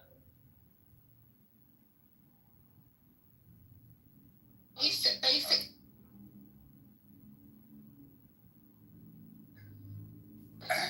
James, what's going on in Rotterdam next week? Because my boyfriend's going there. I was just wondering. You got a boyfriend? This can be though. It really seems man. I think Ron and Goldie had some great points. God bless y'all. Cora, Did they have some great points? What were they? I appreciate you, brother. What were they? The great points were that atheism is trash and it has no logical actual There we go. You have nothing. You have nothing. Wait. Minus the dumbest black man on Clubhouse. See, this is where I love Martis. This is when Martis is at his best. Show me these statistics, please. Goldie, please post your statistics in the chat. Y'all have no decorum. Decorum is for people who actually bring decorum. Midas has did not bring decorum. Midas did not bring decorum. Goldie did not bring decorum. They can all fuck the fuck off. If they actually want to talk with decorum, we can't. Goldie, what are your fucking statistics? Goldie, what are your statistics? Post them in the chat. If you're capable of posting, if you're capable of going to a computer, go copy and paste. Do it. All right, let's make it on you because you want to focus.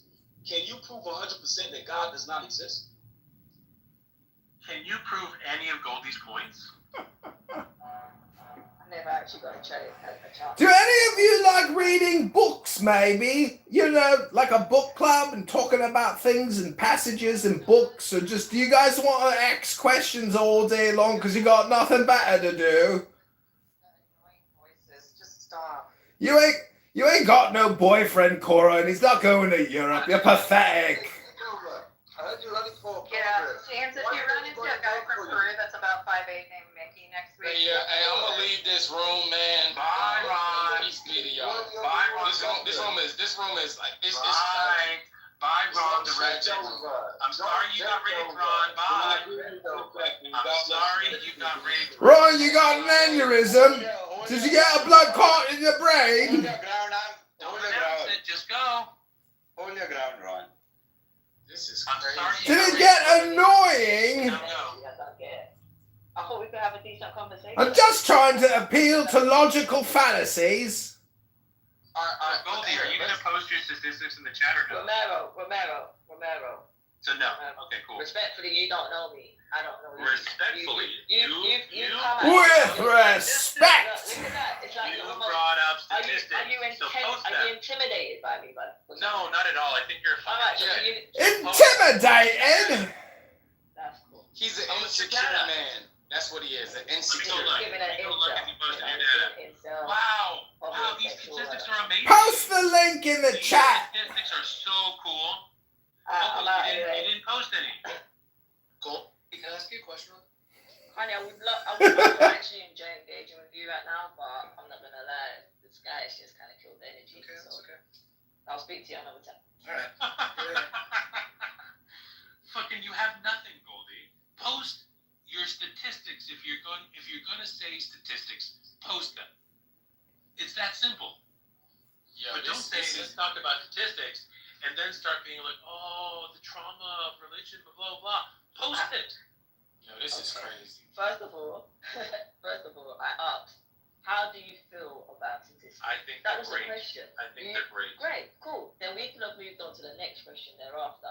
But you somehow got triggered and you went down a whole different path away from the conversation I originally wanted to bring. Are you going to post your statistics or no? And this is the issue, so I'm alright. No, she's not. Of course you're all right, because you have nothing. Great. Alright, cool. Alright, Goldie, thank you so much. Let's be honest, the Christians are upset because they can't answer our questions. Right, if you don't know something, just say I don't know. Oh my God. So you speak tongues, right? So does a small infant speak tongues as well? They don't like to go loud. Are they talking to God? Hey, James, brother. James, let's have a conversation, James. Me and you, just me and you. Yeah, let's build, brother. All right, hey, James. So James, why do you live, bro? Because my father had sex with my mother, ergo, they were horny people. Next question. So James, when you die, what happens? I'll be dead. What happens though? Are you unconscious? Like, is it just nothingness, brother? I'll be dead. I'll see. Know what death is. I'll be dead. James, would there be would it be how you were prior to you being born? Yeah, Ron. What kind of a stupid question is that? Yeah, James. James, we can't walk, brother. We can't walk, brother. It's like you're scared to walk in the trap, brother, but I don't have a trap set. I don't have a trap set. What the fuck? That's literally the only trick you have, right? Being like, oh, you must be afraid to talk to me. He's answering your questions, Ron, and you're being a little bitch. James, come on. Hey, Romero, you're just an insecure little man. No, Ron, no, you're the insecure little bitch who can't ask real questions. James. And then when you're confronted with the type of questions that you ask, why you don't answer. James. Look at me. I am the mayor now. Were you not hurt as a child, James? Oh my God, James. Not James. You were raped as a child. Romero, were you not How hurt? did you find Jesus? Is this why you do what you do?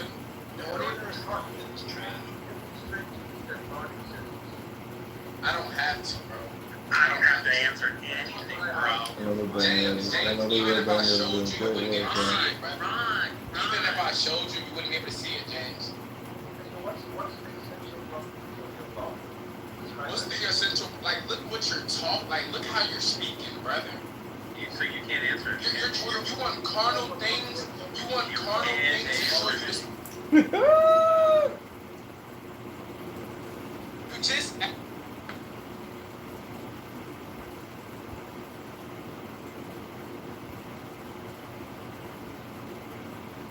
Yeah, I saw that article. They attacked that Gazan church, I think with a tank, they said. But can you really believe any of the fake news? Isn't everything just clickbait to make online publishing revenue?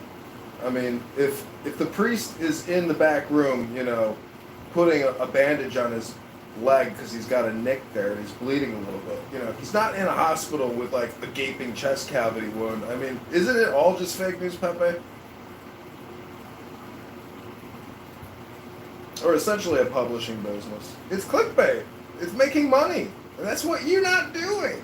It's what I'm trying to do.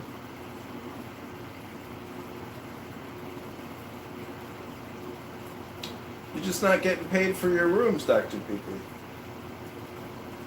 Deeply saddened, yeah. Oh no, how many passed away? Let's see. What did the Pope say? I'm deeply saddened to learn of the loss of life and injuries caused by the military attack on the Holy Family Catholic Church in Gaza. I assure the parish community of my spiritual closeness. I commend the souls of the deceased to the loving mercy. Pray for their families and the injured. I renew my call for an immediate ceasefire. Only dialogue and reconciliation can ensure enduring peace. So when he says, I commend the souls, he is the one, the viceroy, the regent of God, who directs the souls of the dead back to God. Don't you think that's a flex? Pope Leo is flexing. That's power. That's real supernatural power, don't you think, Dr. Peepee?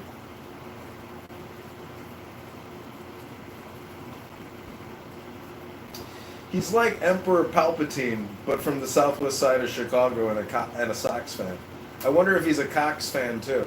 I don't think so. I don't get gay vibes from this Pope. What do you think? My gaydar says he's not gay.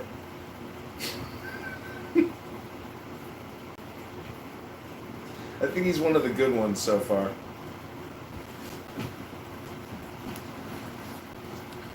How do you think they're going to find peace in the Middle East? I don't think you can find it with these people. That's my opinion.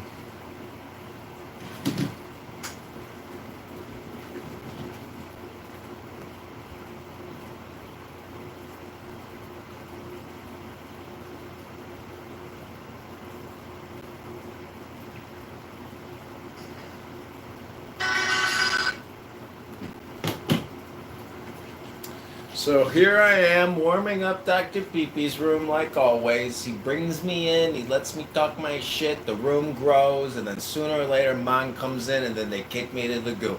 Classic Dr. Peepee. Every show's the same.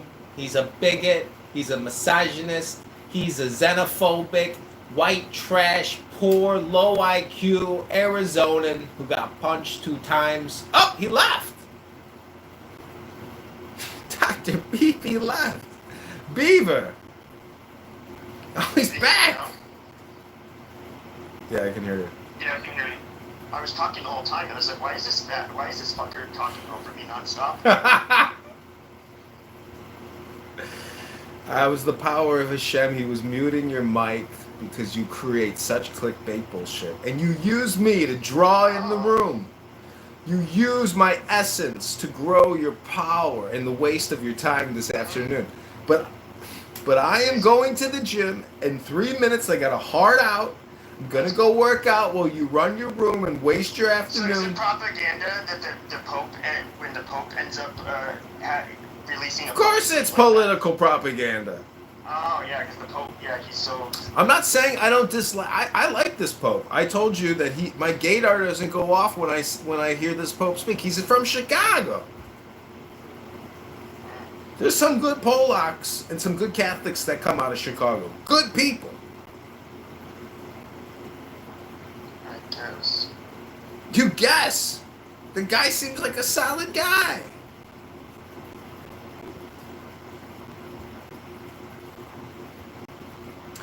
Listen, this conflict is brutal and savage. I mean, it's a street fight to the death.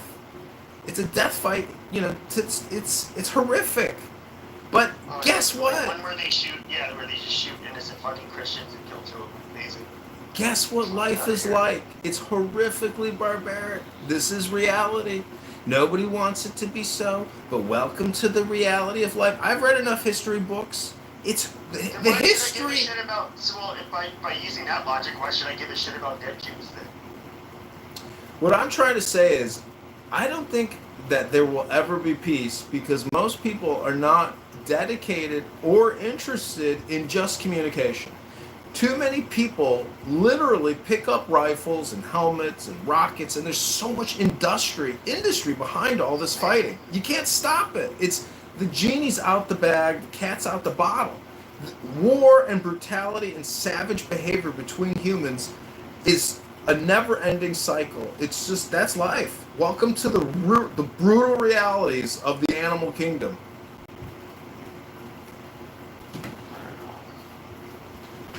I mean, I like peace, and I read about peace, but I don't see peace. I just see crime, I see murder, and I see really shitty people everywhere I go all the time now.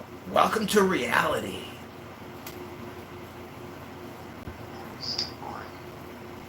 Well, maybe you want to talk about a hitchhiker you recently abducted and killed and put in a bath acid at your house. What do you think about that, Dr. Peepee? Does that get you excited? Haven't I warmed your room up enough so you can create your new hate speech, propaganda, stupidity room?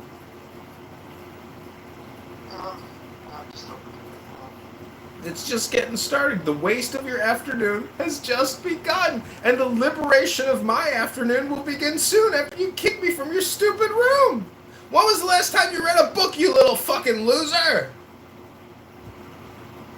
Tell us the last book you read, Dr. Peepee.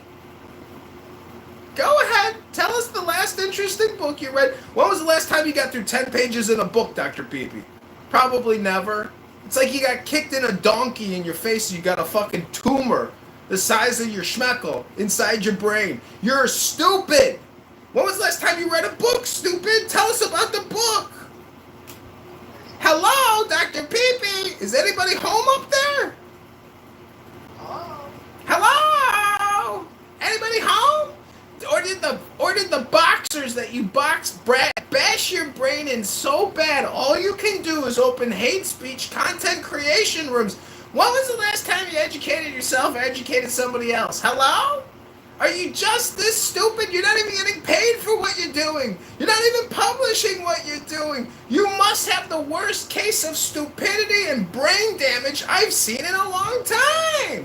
Hello? Oh, King Solomon's here. He's another one. Look at him in his cool PTR and all his Bitcoin millions. Wow, King Solomon, the academic intellectual genius of our times, is here to also enlighten us with his wisdom. Come on up, King Solomon, and tell us about the last book you read. Because I bet you probably read less books than Dr. Peepee here. But you can just like tell us about the do you want to talk more about the terrorist Gazans that were killed in the Catholic Church? I want to ask you something. When I first met you against on this clubhouse, you went kicked out Cardano. Remember Cardano? And you kicked him out because he was insulting Jews. What happened? You can insult Jews. He's just nonstop. He'd be like, nigger, kike. Fuck, 6 million wasn't enough.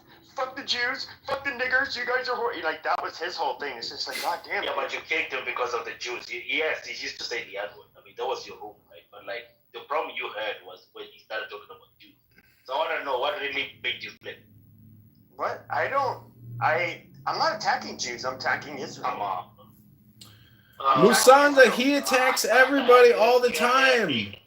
The guy is literally toxic. Musanda. I respect Keegan, man, but this whole off thing, man, you look pathetic. Musanda, the guy hates himself. Pepe hates himself, Musanda. Why do you think he's here and does this? He's fucking depressed loser. Stephen Bader's here. Hey, Stephen, kick me out of the X-Account rooms recently, Dr. Bader. How's your political career going, Dr. Bader? I'm just saying, man. It's way too much.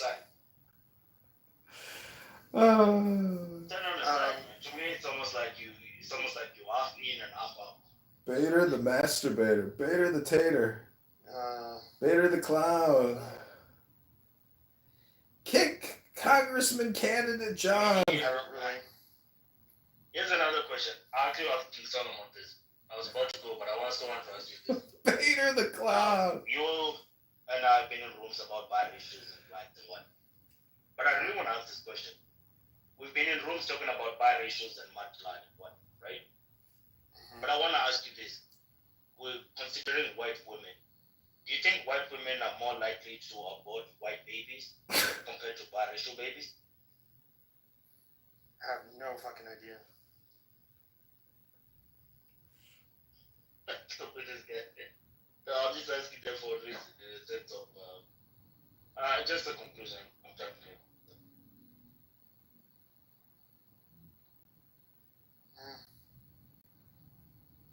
Why is no one coming up? Why is no one coming up? Why are people so scared? Probably because it's a controversial title.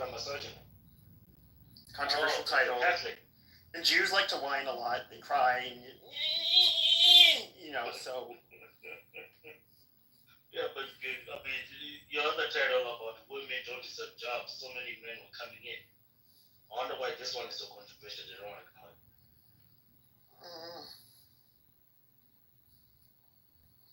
That is bullshit. They attacked the Catholic Church. It's an accident, guys. Yeah, but I mean, we're gonna be honest, man. Are they actual real Christians in the U.S. or they're just so-called Christian national? Which even today, until today, I don't even know what the fuck that means. I'm an atheist Christian national. I'm sure you've heard that quotation. No, I've never heard someone say they're atheist Christian nationalists. But the Christian nationalists, as in most of them who don't believe in God, they just believe in the culture of Christianity. You've heard them.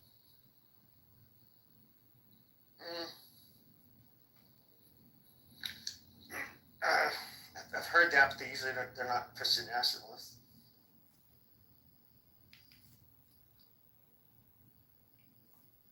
Pepe is a low IQ, racist, subhuman shit. These people. Yeah, that's his thing. He likes to talk shit. Yeah, man, what happened to this guy, man? I mean, shit. I miss Gaddafi. I can't believe I really can admit it. I miss Gaddafi. I really miss the guy.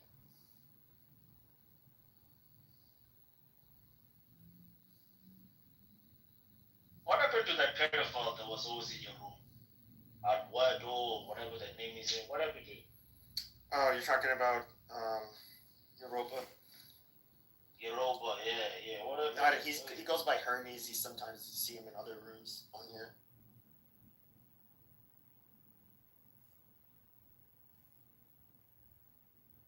Wait, did you hate him before that shit came out, or like was it after? Yeah, no, we ended up like kicking him out of our space because he threatened Mon. Yeah, but why? What really pushed? Oh, so you hated him before that shit came out? Yeah. He said he was gonna chop Mon's head off and piss down her throat. That's how we ended up. But doesn't that scare you a little bit, Pepe? I mean, I don't live in the U.S., but they could actually phone that guy's information. It is by brief periods of rapid evolutionary change, often associated with speciation events. If you guys want to get trolled by Republican, you bring them up. I mean, it's up to you guys. Yeah, why not? Yeah, I know about that too, Cora. I was just like, maybe it's not punctuated. It's something, and it could just be like a layman term that people are throwing around. It's basically like, hey, they're in their death throes, right? So that's why it's so much, so fast, so aggro, so desperate, so loud, so obvious. Holy shit. No, I mean, I'm sorry, dude, but like, this is only growing, and it is gonna keep growing. And I mean, I don't necessarily like it either, but you know. No, it's I not mean, that's growing. a nice story to No. Yeah, it is growing. it's not. It is growing. No, it's not. It is. There are dinosaurs out there, man. I mean, it's just gonna keep. It's just gonna be a bigger thing, and Europe is next. Okay. And the real question is like, what does a constructive right wing look like, and how do we tell that story? Model, though. Like, how far to the right are we going to swing? You know, you have to determine that. Europe, how far to the right is Europe going to swing? It can swing far. I don't know. I can't tell you. But it's going to be more right in 2 years than it is this year, and so on and so forth. I don't think that's been the pattern, though. I think it's been every swing to the right has been less right so far. But even like here in Holland, your Democrats would be considered right wing. So in America, you have a different. Our Democrats would be considered right wing in Holland?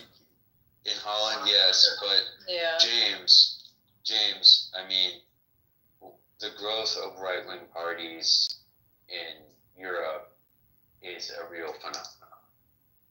It's a danger to democracy. Well, you can say that, but it's happening. People are sick of all these illegal aliens coming in and taking over your country and making it a Muslim country. Nobody's taking over my Just remove this guy.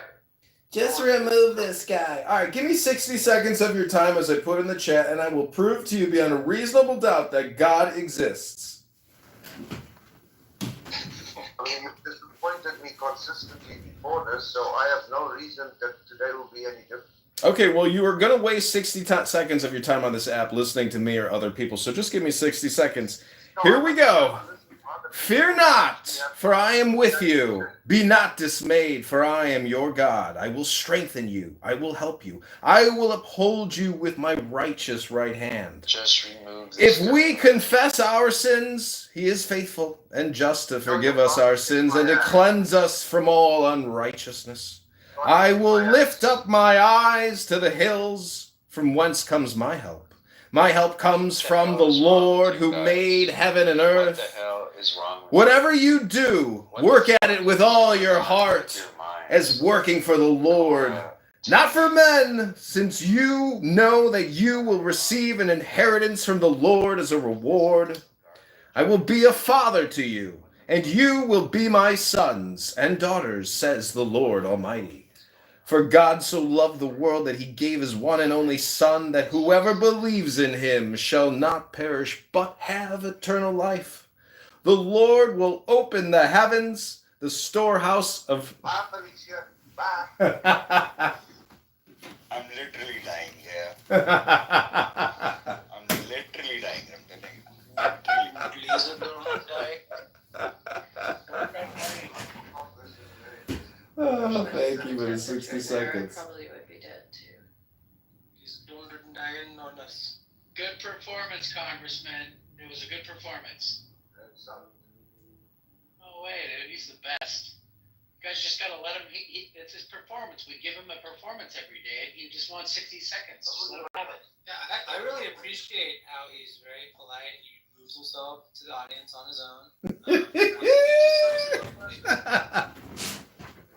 I look forward to the different presentations that come forth from him. You know, he has different ones, and they're very theatrical, and I always appreciate it. Thank you.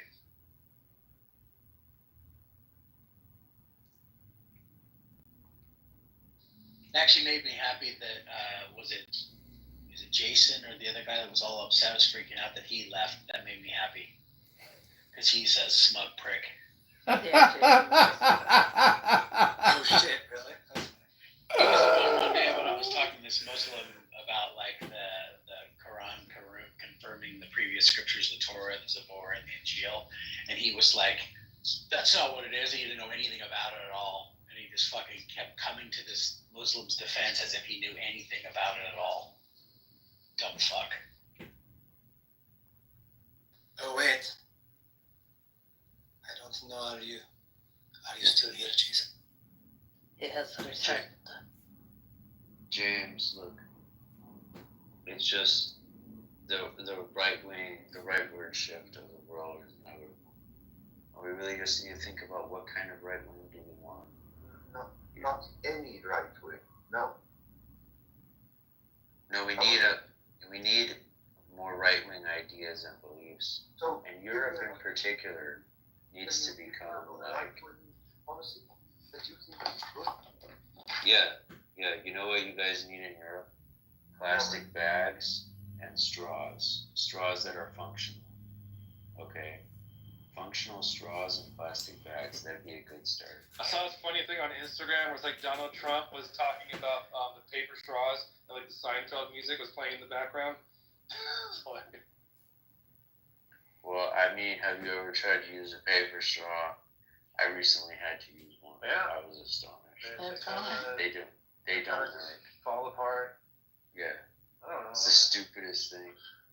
I don't really use straws anyway, but yeah, they're gonna get stuck in some poor dolphin's blowhole, you know.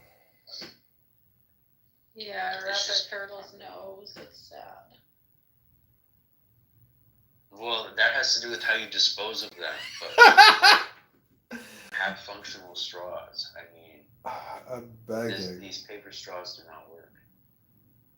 It's a bummer, man. Buy yourself a fucking straw you can wash and reuse. Yeah, a metal straw, sure. Yeah, you can have a metal straw. Right. So are you a Hindu, Jason? No, I'm a Buddhist.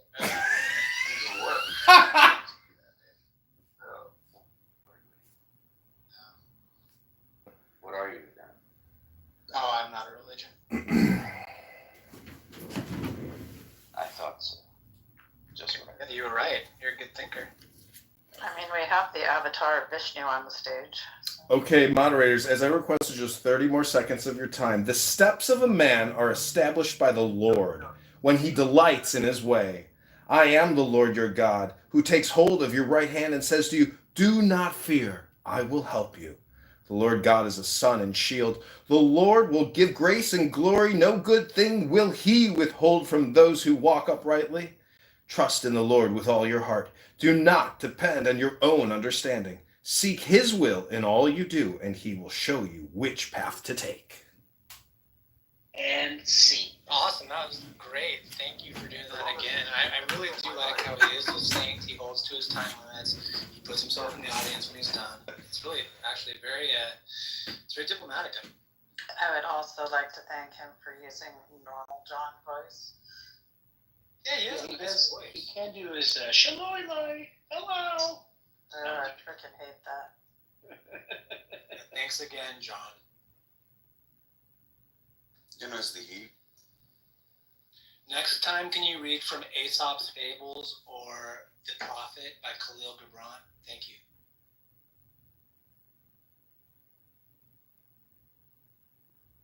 I'm reading Dead Babies right now. It's a pretty good one.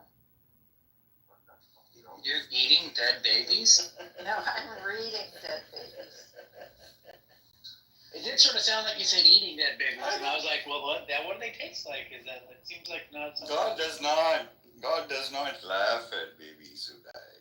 You know, God doesn't. He weeps, he cries. With every life that is lost, you know, it hurts him. I mean, So technically, don't inflict that pain. there's probably a lot of dead babies in all soil everywhere, so in some way, shape, or fashion, So I hear. eating dead babies whenever you eat. There's a song called "Dead Puppies Aren't Much Fun." Who sings that? That was a Dr. Demento song too. Yep. Right? Yeah, we're the same age, dude. Yeah. Really, dead puppies are something. Puppies. Don't knock it before you dry it. Fish heads, holy fish. What's the title about? We're just fucking with theists. I started the room. I started a joke.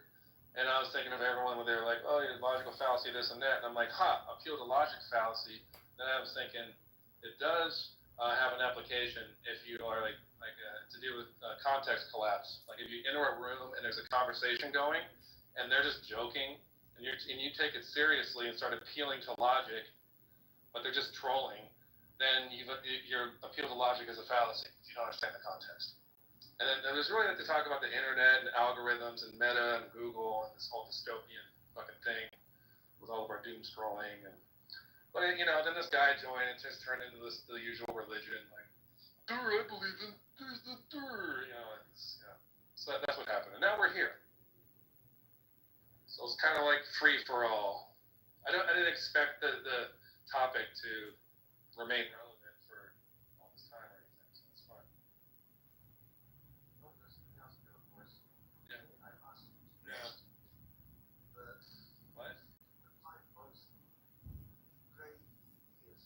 About Judaism, Christianity, and Islam. Okay. Who would those 5 people be? Depraved? Oh man. I thought Matt Yester was like one of the worst Christians on here. Of course, he's a Calvinist. It's almost like redundant to even say that. But honestly, he blocked me a long time ago. He's just a piece of shit, and I just ended up yelling at him. Muslim-wise, depraved. Who's the most dishonest? Cynic is pretty stupid. Mahdi's horrible. Yeah, Mahdi's. I don't know if that's a language barrier. I can't figure out what his glitch is. He's just. Will Mahdi pick up a sword? Is he? Are they that crazy? Like the people behind the scenes on this app? I don't know about Judaism because Jewish people just seem a little bit more level-headed in general. I can't think of a time where a toxic Jewish person, besides Caleb, was on a panel. Just fucking with you. I don't know. Yeah, there's just so many toxic Christians and Muslims. I can't really narrow it down. What do you think? I think the viciousness of this app is, which in its early heydays was oh my god, it was vicious. vicious. I had to, Subtly so, and it is, oh my God, what are horrid crimes, oh my God. I might be one of the more toxic atheists on here. I'm sure that you can make a case for that. No, that would be me. If you go into Andrew's room, I'm sure they'll say that about me. Look, I had to choose, like, who's the worst out of Christianity? Andrew. He's a dishonest piece of shit. The Muslims, James is an unhappy lonely cigarette. and of the Jewish people, El Nomo. He's also a scumbag. Yeah. Oh, well, yeah, I guess, yeah. He is kind of a piece of shit. That's true. He is. Yeah. There are always people that they're just very dishonest. That they can't be honest about their own religion because they know their ideas are stupid, and if they answer questions directly, it's just straight into absurdity street, and they know that, and they're just not like man enough to fucking admit it, and that's I think what bothers them about us. Bothers us about them. And vice versa. Like if I have some stupid thing I believe and you point it out, I'd be like, yeah, you know what, that's probably I shouldn't, like I don't really have anything to lie about. Sickly inside. That's why that's penis size. But yeah, so. There's nothing wrong with saying I don't know, because when you say I don't know, that implies if you want to find out and learn. Of course I don't know. I don't know is like kryptonite to stupid people. Of course I don't know. I mean, who knows? Only thing I know is that I don't know. Yeah. But do I want to know? Krishna said, I mean, the unmanifest. If you worship Krishna as is, as Krishna, knowing nothing. He loves simply the devotees who worship Krishna more than the ones who look into the unseen. How would you love Krishna not as Krishna? How would you do that? I don't know. We have to ask Krishna. Well, I know, but you said you made this condition. You said if you love Krishna as Krishna, something good would happen. But is there a way that implies that there's some other way to love him as not Krishna? Not only that, what you just said implies that the Father only loves some of his children. How is that a good thing? No, so it's... That's the implications of your words. Not just my words alone. Do you want to rehabilitate what you said? You can. No, I think we're all here. The story was summarized, briefly. We've all had this shared experience. I think personally, I do not know any of you personally, right? I just know you without any context. But, whatever I can make out, I mean, there are men and women here on Clubhouse that are, opinionated. They are full of their beliefs. They are devotees. The entire spectrum of humanity has been presented here. And, I've lived through all of it consistently over the last 4.5 years. I plan to keep doing that. Hare Krishna, and that's about it. Thank you for listening to me. And this is Genesis, so yeah. Hare Om.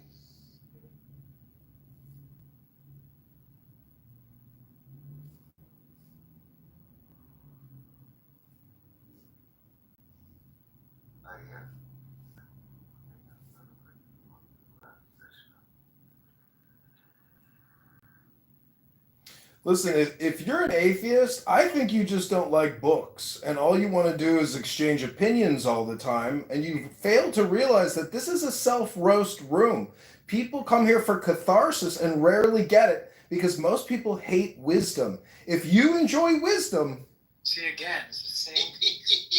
He's to the point, very well related. I really do appreciate it, man. I like your style. Harry Carey here. If you made a cheese, won't you eat yourself?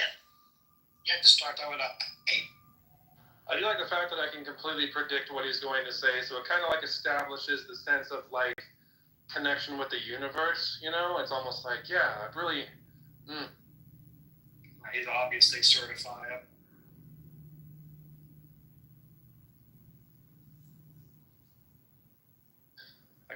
he says he's a comedian. Does he do stand-up comedy in Chicago? Does he perform this way live? I don't think he ever leaves his basement. Because you gotta, how does he fill up like 20 minutes with material? That's what I want to see. Like, can he really pull that off? Hardly. And he probably has like an account full of bots, so he sets up like artificial viewership for his like videos that he uploads, so he can like feel special about himself. Yeah, build your own audience. Right.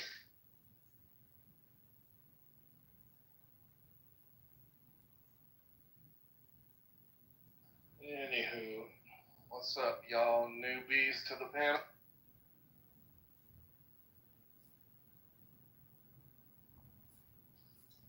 Yeah, are there any theists on stage or no? Kaylee. He's not a theist. Yeah. Hans is borderline. He's borderline too. Krishna, but of course it's like. Krishna's not a real theist. What about Chi-Chi? Who's Chi-Chi? Chi-Chi. Oh, Chi-Chi. They don't know that account. He's a gem. He's a what? He's a gem. Shining gem. Oh, a gem. Emerald. Yeah, he's an emerald. Still is young, man. You miserable, spineless reptiles. Kitover, I'm so sorry you're feeling this way.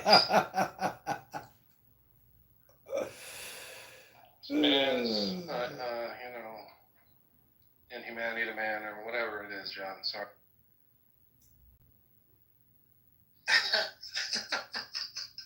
Dude, I think John's actually really funny. He reminds me kind of a guy I was in college with, actually.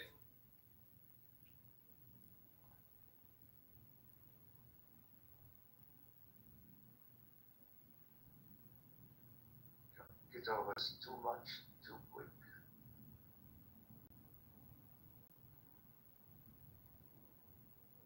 Is that? I mean, is there? I mean, too much, too quick, right? I mean, if it's coming in with such phenomenal force, I mean, there's got to be a reason why, it is doing that. I mean, it's going to. Logic dictates if you have a message and you want to spread that message, you have to make it as palatable as possible. And he fails to do that steadfastly. He doesn't come in and say, hi, how do you guys do? He comes in, what? This is an explosion. He's right with his reactions. This is not going to happen again. He's pointing out something. I think we should listen. Yeah, he's got some good points. I'm not saying anything. Such as? I think he has kind of like a good overview of some things about human psychology and sociology and how it relates to like politics and media and stuff like that.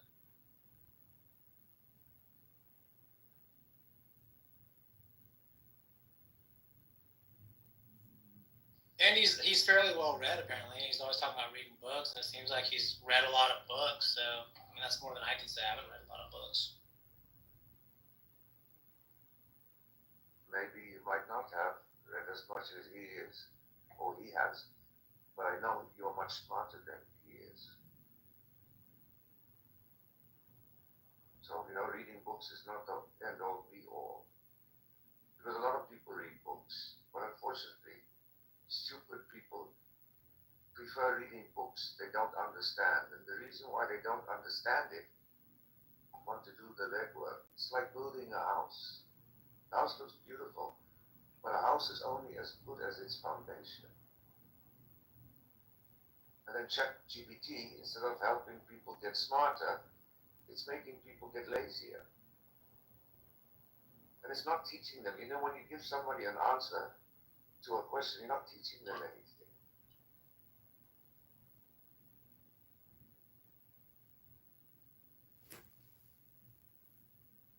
I've never used ChatGPT, never felt the need to. Will that always be the case? Probably not.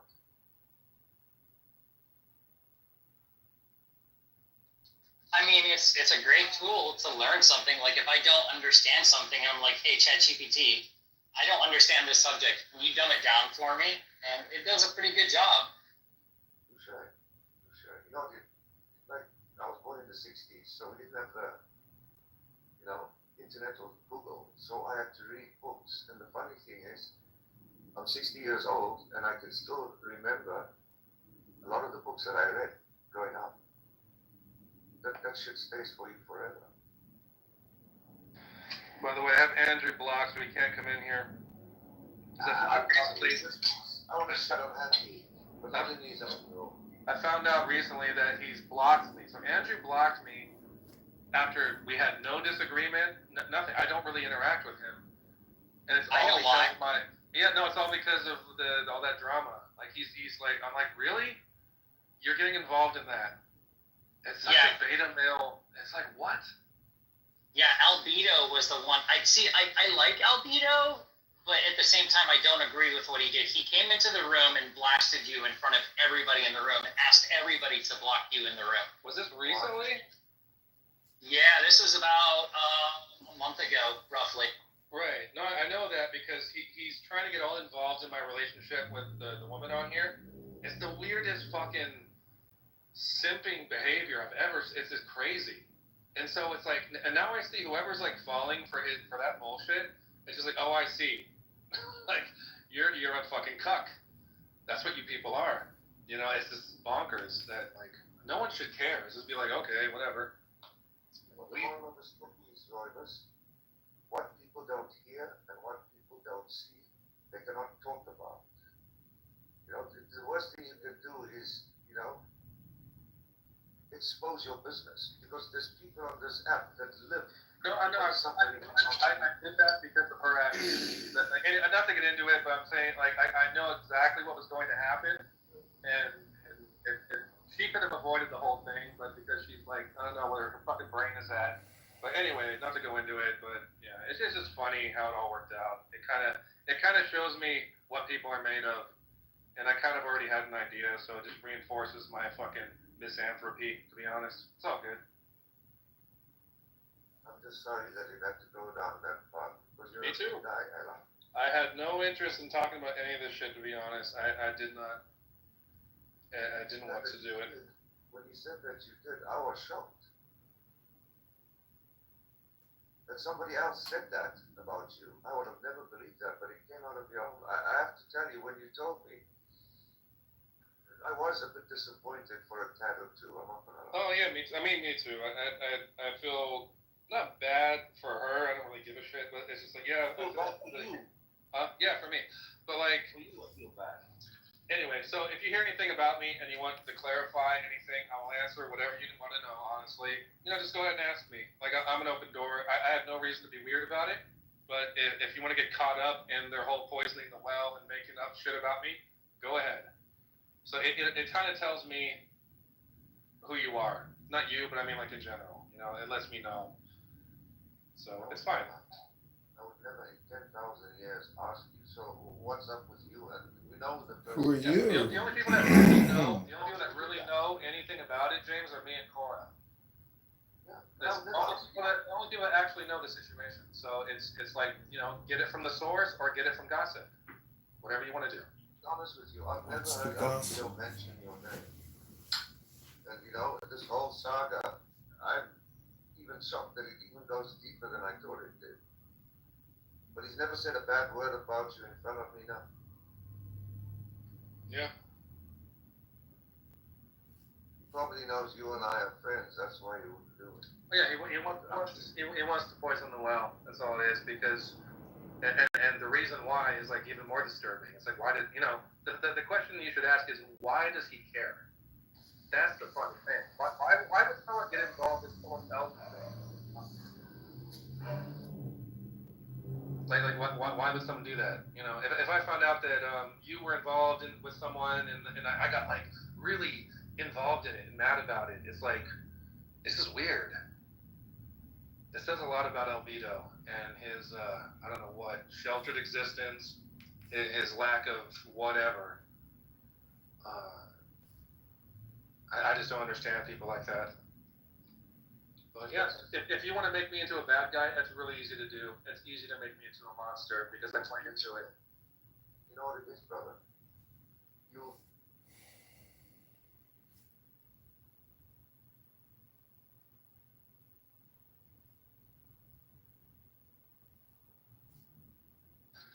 Yeah, and for me, like at the time, I like Albedo for certain things. Even though I don't spend a whole lot of time with him, I've always just felt like he seemed to be kind of a genuine person. General election in UK, would you think Reform will win in landslide? Do you think Reform will win in landslide if we have a general election in UK? That's not what it is. Bullheaded bitch. Hey, Ms. Hadaka, your Jewish boyfriend is really obsessed with you. Who the fuck is my Jewish boyfriend? Which one? Well, you know he is. He lives in Abby's country. Oh my god. In Abby's country? Mm-hmm. Don't stop, Abby. Oh my god, my jigaboo is actually fucking crying. Hold on. Jacob, what you think about my friends? That's a good one. Well, Jacob is the master now. Calling him my boyfriend. He's not my boyfriend. Jacob, how did you become the Green Bean Supermod? No, this is not the Jacob. This is not the Jacob. Mama joined, and then everyone else joined. Oh, got it. You're not the one with the restraining order. My bad. No, as far as we know, the Jacob on top does not have any restraining orders against him. Wait, Jacob, why do you have a restraining order? It's crazy. Yeah, Jacob thinks he has bipolar. What's a restraining order? I don't know.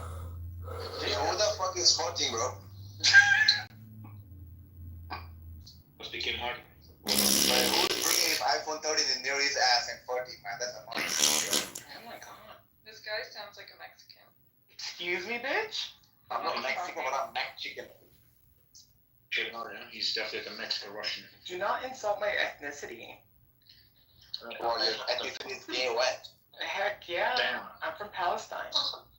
Welcome back to Julian's Imaginary Sea World, a place of fantastic imaginations and original journey.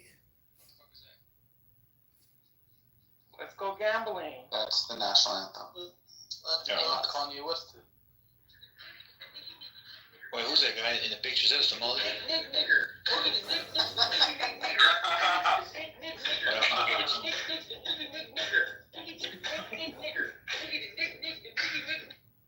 Sorry. Yeah.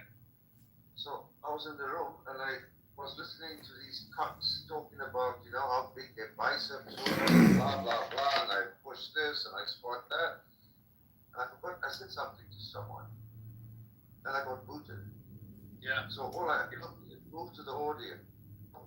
Exactly, because you're not part of their in group, so it doesn't matter. Like what you did isn't important. It's like being in junior high school, and it's like they're a little clique.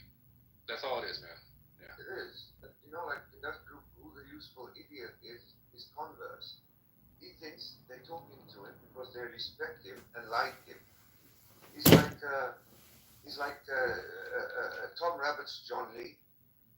Yeah, they don't respect Albedo either. They talk shit about him when he's not around because he says really dumb shit. That's my point, if I've got a beef with you, right? I'm not going to talk shit behind your back. And I'm black, y'all. And I'm black, y'all. And I'm black, y'all. Abby, aren't you Jewish, Abby? No, she's not. She's a nigger. Oh, yeah, that's right. Because I'm black and I'm black. Oh, Terrence, shut the fuck up. You can't be like me now, bitch. Who's kings and she eats? Bitch, I knew you were a nigger.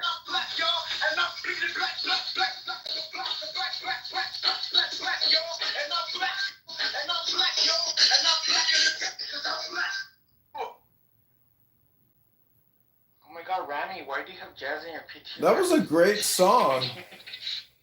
He's like a cool monkey with sunglasses. Terrence, thanks for playing that song. That really summarized. Oh, catch me, hope on the room.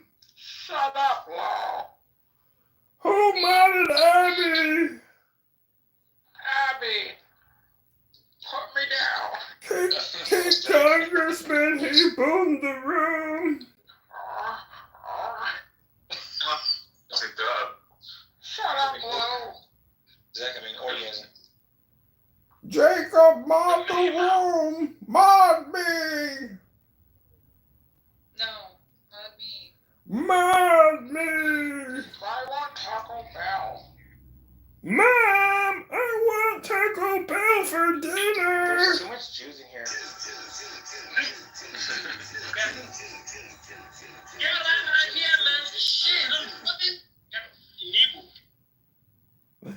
Al, cool PTR, Al. I love it. Hey, Al, Abby, didn't you make me a kitty cat PTR? I have an AK-47. Really? Yes, I do. Is it locked to semi or is it full? It's full on. How much did you fucking pay for that? Oh, I got it from a military gun show. Oh, really? Yeah. I live in a military town. A whole bunch of Marines sold it to me. I'm looking for one. You have like a drum magazine too, buddy? Why do you want a So if you rifle? ever fuck with me, this faggot will shoot you up like Columbine. So keep it up. 50 rounds in a magazine. I like that. You know, faggots are mentally ill, so come on now. Wake it But up. Pussy doesn't need a rifle. He's so annoying. He could destroy you with his voice. What's his name? You know, I should have joined the Marines. You would have been so good as a gay person in the Marine Corps. But they outlawed trannies, so you wouldn't have made it. You guys. Disability checks and buy. Oh, disability check, Jacob. You can talk to Jacob. Wait, this Jacob is like the other Jacob. Never mind. Jake's just not like Jacob has a twin brother. If I was American. Jacob has a What twin. Jacob would do, which is collect disability. I spent bucks. That's crazy. Oh my god. Now we know the word Jacob. They're all mentally ill and fucking like. If your name is Jacob, you instantly get a snap card. With anything? He is an actor. He is an actor. But you know what? You know what, Jacob? You're a professional bipolar person. That you're an actor. What? That doesn't make any sense. No. Yeah, because you get in character. If you're a great actor, you're automatically bipolar. My teacher once gave me permission to say how hip is your kid, which I didn't understand because I was going to say that shit anyway. Jacob, are you Somali? Yes. I told you, Jacob, you have a nigger. Look at me. Oh, shit. I am the mayor now. Look at me. I am the mayor now. You mean like a captain? Look at me. I am the mayor now.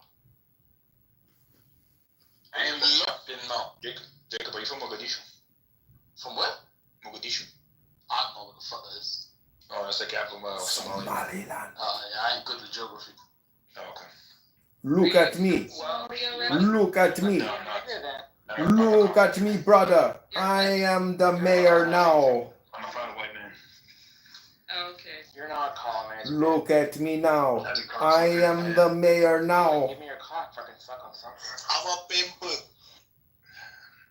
Try to take these conversations with a grain of salt, and because we know exactly the talking points to bring up to Christians to back them into a corner, with slavery or stoning virgins or punishing, David's 10 wives having great for something he did. Like there's just so many things we could point to, and they know those things are in there. So it's like, what? How am I going to dance around this one today? How am I going to make a pretzel out of this? And so it's kind of like a little unfair, I guess. But yeah, I get what you're saying. You're a smarter man than I am. I consider that. That's smart. It's true. I think it's just true. I mean, it's true. It's not a. Why would you do that? James is not You know smart, that person then. is not smart. You know that there's piranhas on the stage. And yet why would you do that? Because of my conflict with my ex, and the thing is, like she takes her online reputation on Clubhouse and Discord way more seriously than I do, so I knew I was going to get blowback too. So it's kind of like Fidel Castro, where it's like, yeah, I know I'm keeping missiles here for Russia, and if I use them, I'll get destroyed in the process. And like, well, why'd you do that? And you go, well, Fidel Castro, he's not stupid. He's a sane, rational person. You know, he leads a country. Like, he's not like an idiot. So it's almost like my hands from her actions. And whoever wants to become great among you must be your servant. So I'm like, okay, because you've broken agreement, now our relationship is no longer a private issue. And I knew it was going to make me look bad. But I was just like, I'm just trying to get her back the fuck off. And that's why I did it. So there's my actual reason for doing that. You know what it is? Yeah. Under pressure, we do things that we normally would not ever do. Yeah. No, is it you did what you did, a bad person, or you did what you did, reacting to what other people were doing? No, it was her, right? This is all to do with her. None of this to do with Albedo or anything. This is to do with her. And if you really want to get to the core of it, that's all it is. It's really simple. Like, I'm not that complicated. Yeah. I hope you learned from this. Well, I learned from I'm not going to date Clubhouse people anymore. That's for fucking sure. That's the best lesson you could have learned. Yeah, I learned it. Trust me. The person that you're talking about, I haven't seen him in months. At least 5 or 6 months. Who? I'm not the person you were talking about. Yeah, that was by design. She deleted her account. Yeah, that was a conversation we had. Like, do not be in spaces that I'm in. Like, her behavior was so fucked up. Like, you have no idea the toxic shit I put up with. Like, you think I'm being toxic in my reaction to this? You just seen the shit that she put me through. So, like, I really just don't want to hear it. I like, if she wants to play the victim and try to get these little simps in Andrew's room to kind of, like, do her bidding or whatever, like, that just kind of proves my point, in my opinion. That, you know, if she wants to be a piece of shit, then deal with the consequences. Why did you stick your that's my lesson to schmeckle? her. You know, she should have left it alone. She should have left it alone. Probably a dumb cunt. But why did you stick your schmeckle in? You know, any sane person, and I have never Does she have a great ass? in real life, but any sane person talking to you would automatically know if provoked, there will be consequences. It's not like she did it to a stranger who, you know, This is such a waste of time. that wasn't how you would react. Yeah, and once again, the reason why this all started was because all of a sudden one day, Sasha and Timothy started talking about things that only she and I could have known.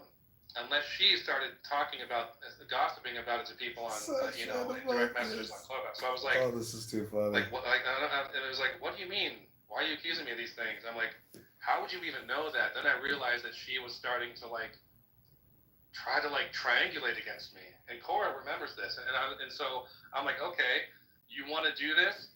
Let's go nuclear. And that's exactly why I did what I did. So just so you know, James, like how it started, that's the reason things went in this direction, was because all of a sudden Sasha and Timothy were being used to bully me about stuff in a personal relationship I had with her, a physical relationship, in person, these people have never met her. It's that book, Simon, even if you read some No, of it, no. I highly recommend.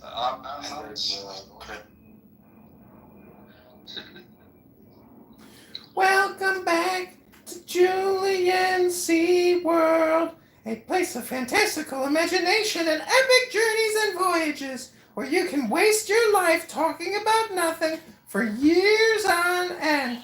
Congratulations! You are all now more stupid and retarded for participating in this communication. End of transmission. Wait, that's good. You should play that actually. You like that one? Yeah, that's good. This is a warning. There is a kike in the audience. Please put the circles and points inside your pockets. Thank you. Give some credit to Edmund. It sounds like he's been here a while. I thought I heard a fucking kike named Kevin in here. Welcome back to Julian's fantastic sea voyage where people waste all the time for weeks and years on end. You will hear everything that can possibly be said. There's nothing new under the sun in Julian's Sea World. Fucking Elmo quiet. October 7th was a make believe. Just ignore him. Yeah, no, I don't take him seriously unless he's flirting with me. Then I take it seriously. Kevin's a low-grade faggot who goes to parties and kisses guys to find out if he's gay. When did you? For the most part, and they're usually this. One is both become Islamic nation. And Israel just spent the 12th day to defeat IRGC attempting to have a nuclear weapon with ballistic missile that can reach any corner of Europe. So the last thing we want is that certain percentage of population in France and UK did not understand the risk spending by the federal government. I don't know by how to do it. Allowing Congress obviously is the most democratic institution. And all right, I'm going to restart this. That Congress passed the bill to fund those institutions. Okay, great. Now Congress is changing its mind and probably is going to defund them. But the funding and defunding should be led by Congress, obviously, because they control the purse strings of the government. So that's where the decisions should be made. They should be made democratically. And it seems to me like this bill is going to pass democratically in a deeply divided nation. And therefore, let's get on with cutting the spending. So I, in general, support it, but this idea of having food go to waste, millions of dollars of food. Oh, the other question I guess I have, Jerry, they're cutting $9 billion. You said that the grand total of federal money that goes to PPS is $500 million, 400 and something million dollars. Does that mean that 8.5 billion of that bill is cutting USAID, or is your estimate that the cuts to PBS and NPR and the other, I mean, there are only 3 items on your list up there at the top. So if only $400 million is coming out of, is going to defund PBS, then where's the $8.5 billion being defunded? Is it all USAID? I doubt it, but the numbers don't. I'm going to restart this. No, as I said in my opening commentary, that there are other programs that are being cut as well, but these are the 3 that seem to be getting the most attention. So that's why I mentioned the 3. So you're saying that the NPR PBS cut is $400+ million, and the rest is other things. Is that what is right. Your point? Right, exactly. I would be interested to hear someone object to that, but I don't have the numbers on hand to object. But it sounds a little screwy. But be that as it may, I'll take it out of the board. As Les is speaking, I will take a deeper dive into that. So the problem with cutting USAID is there's a vaccine program that saves about 14 million lives every 5 years. And so that's basically a few Holocausts, a couple of Holocausts worth. And very, most of them are children. And the other thing about vaccinating people in sub-Saharan Africa, also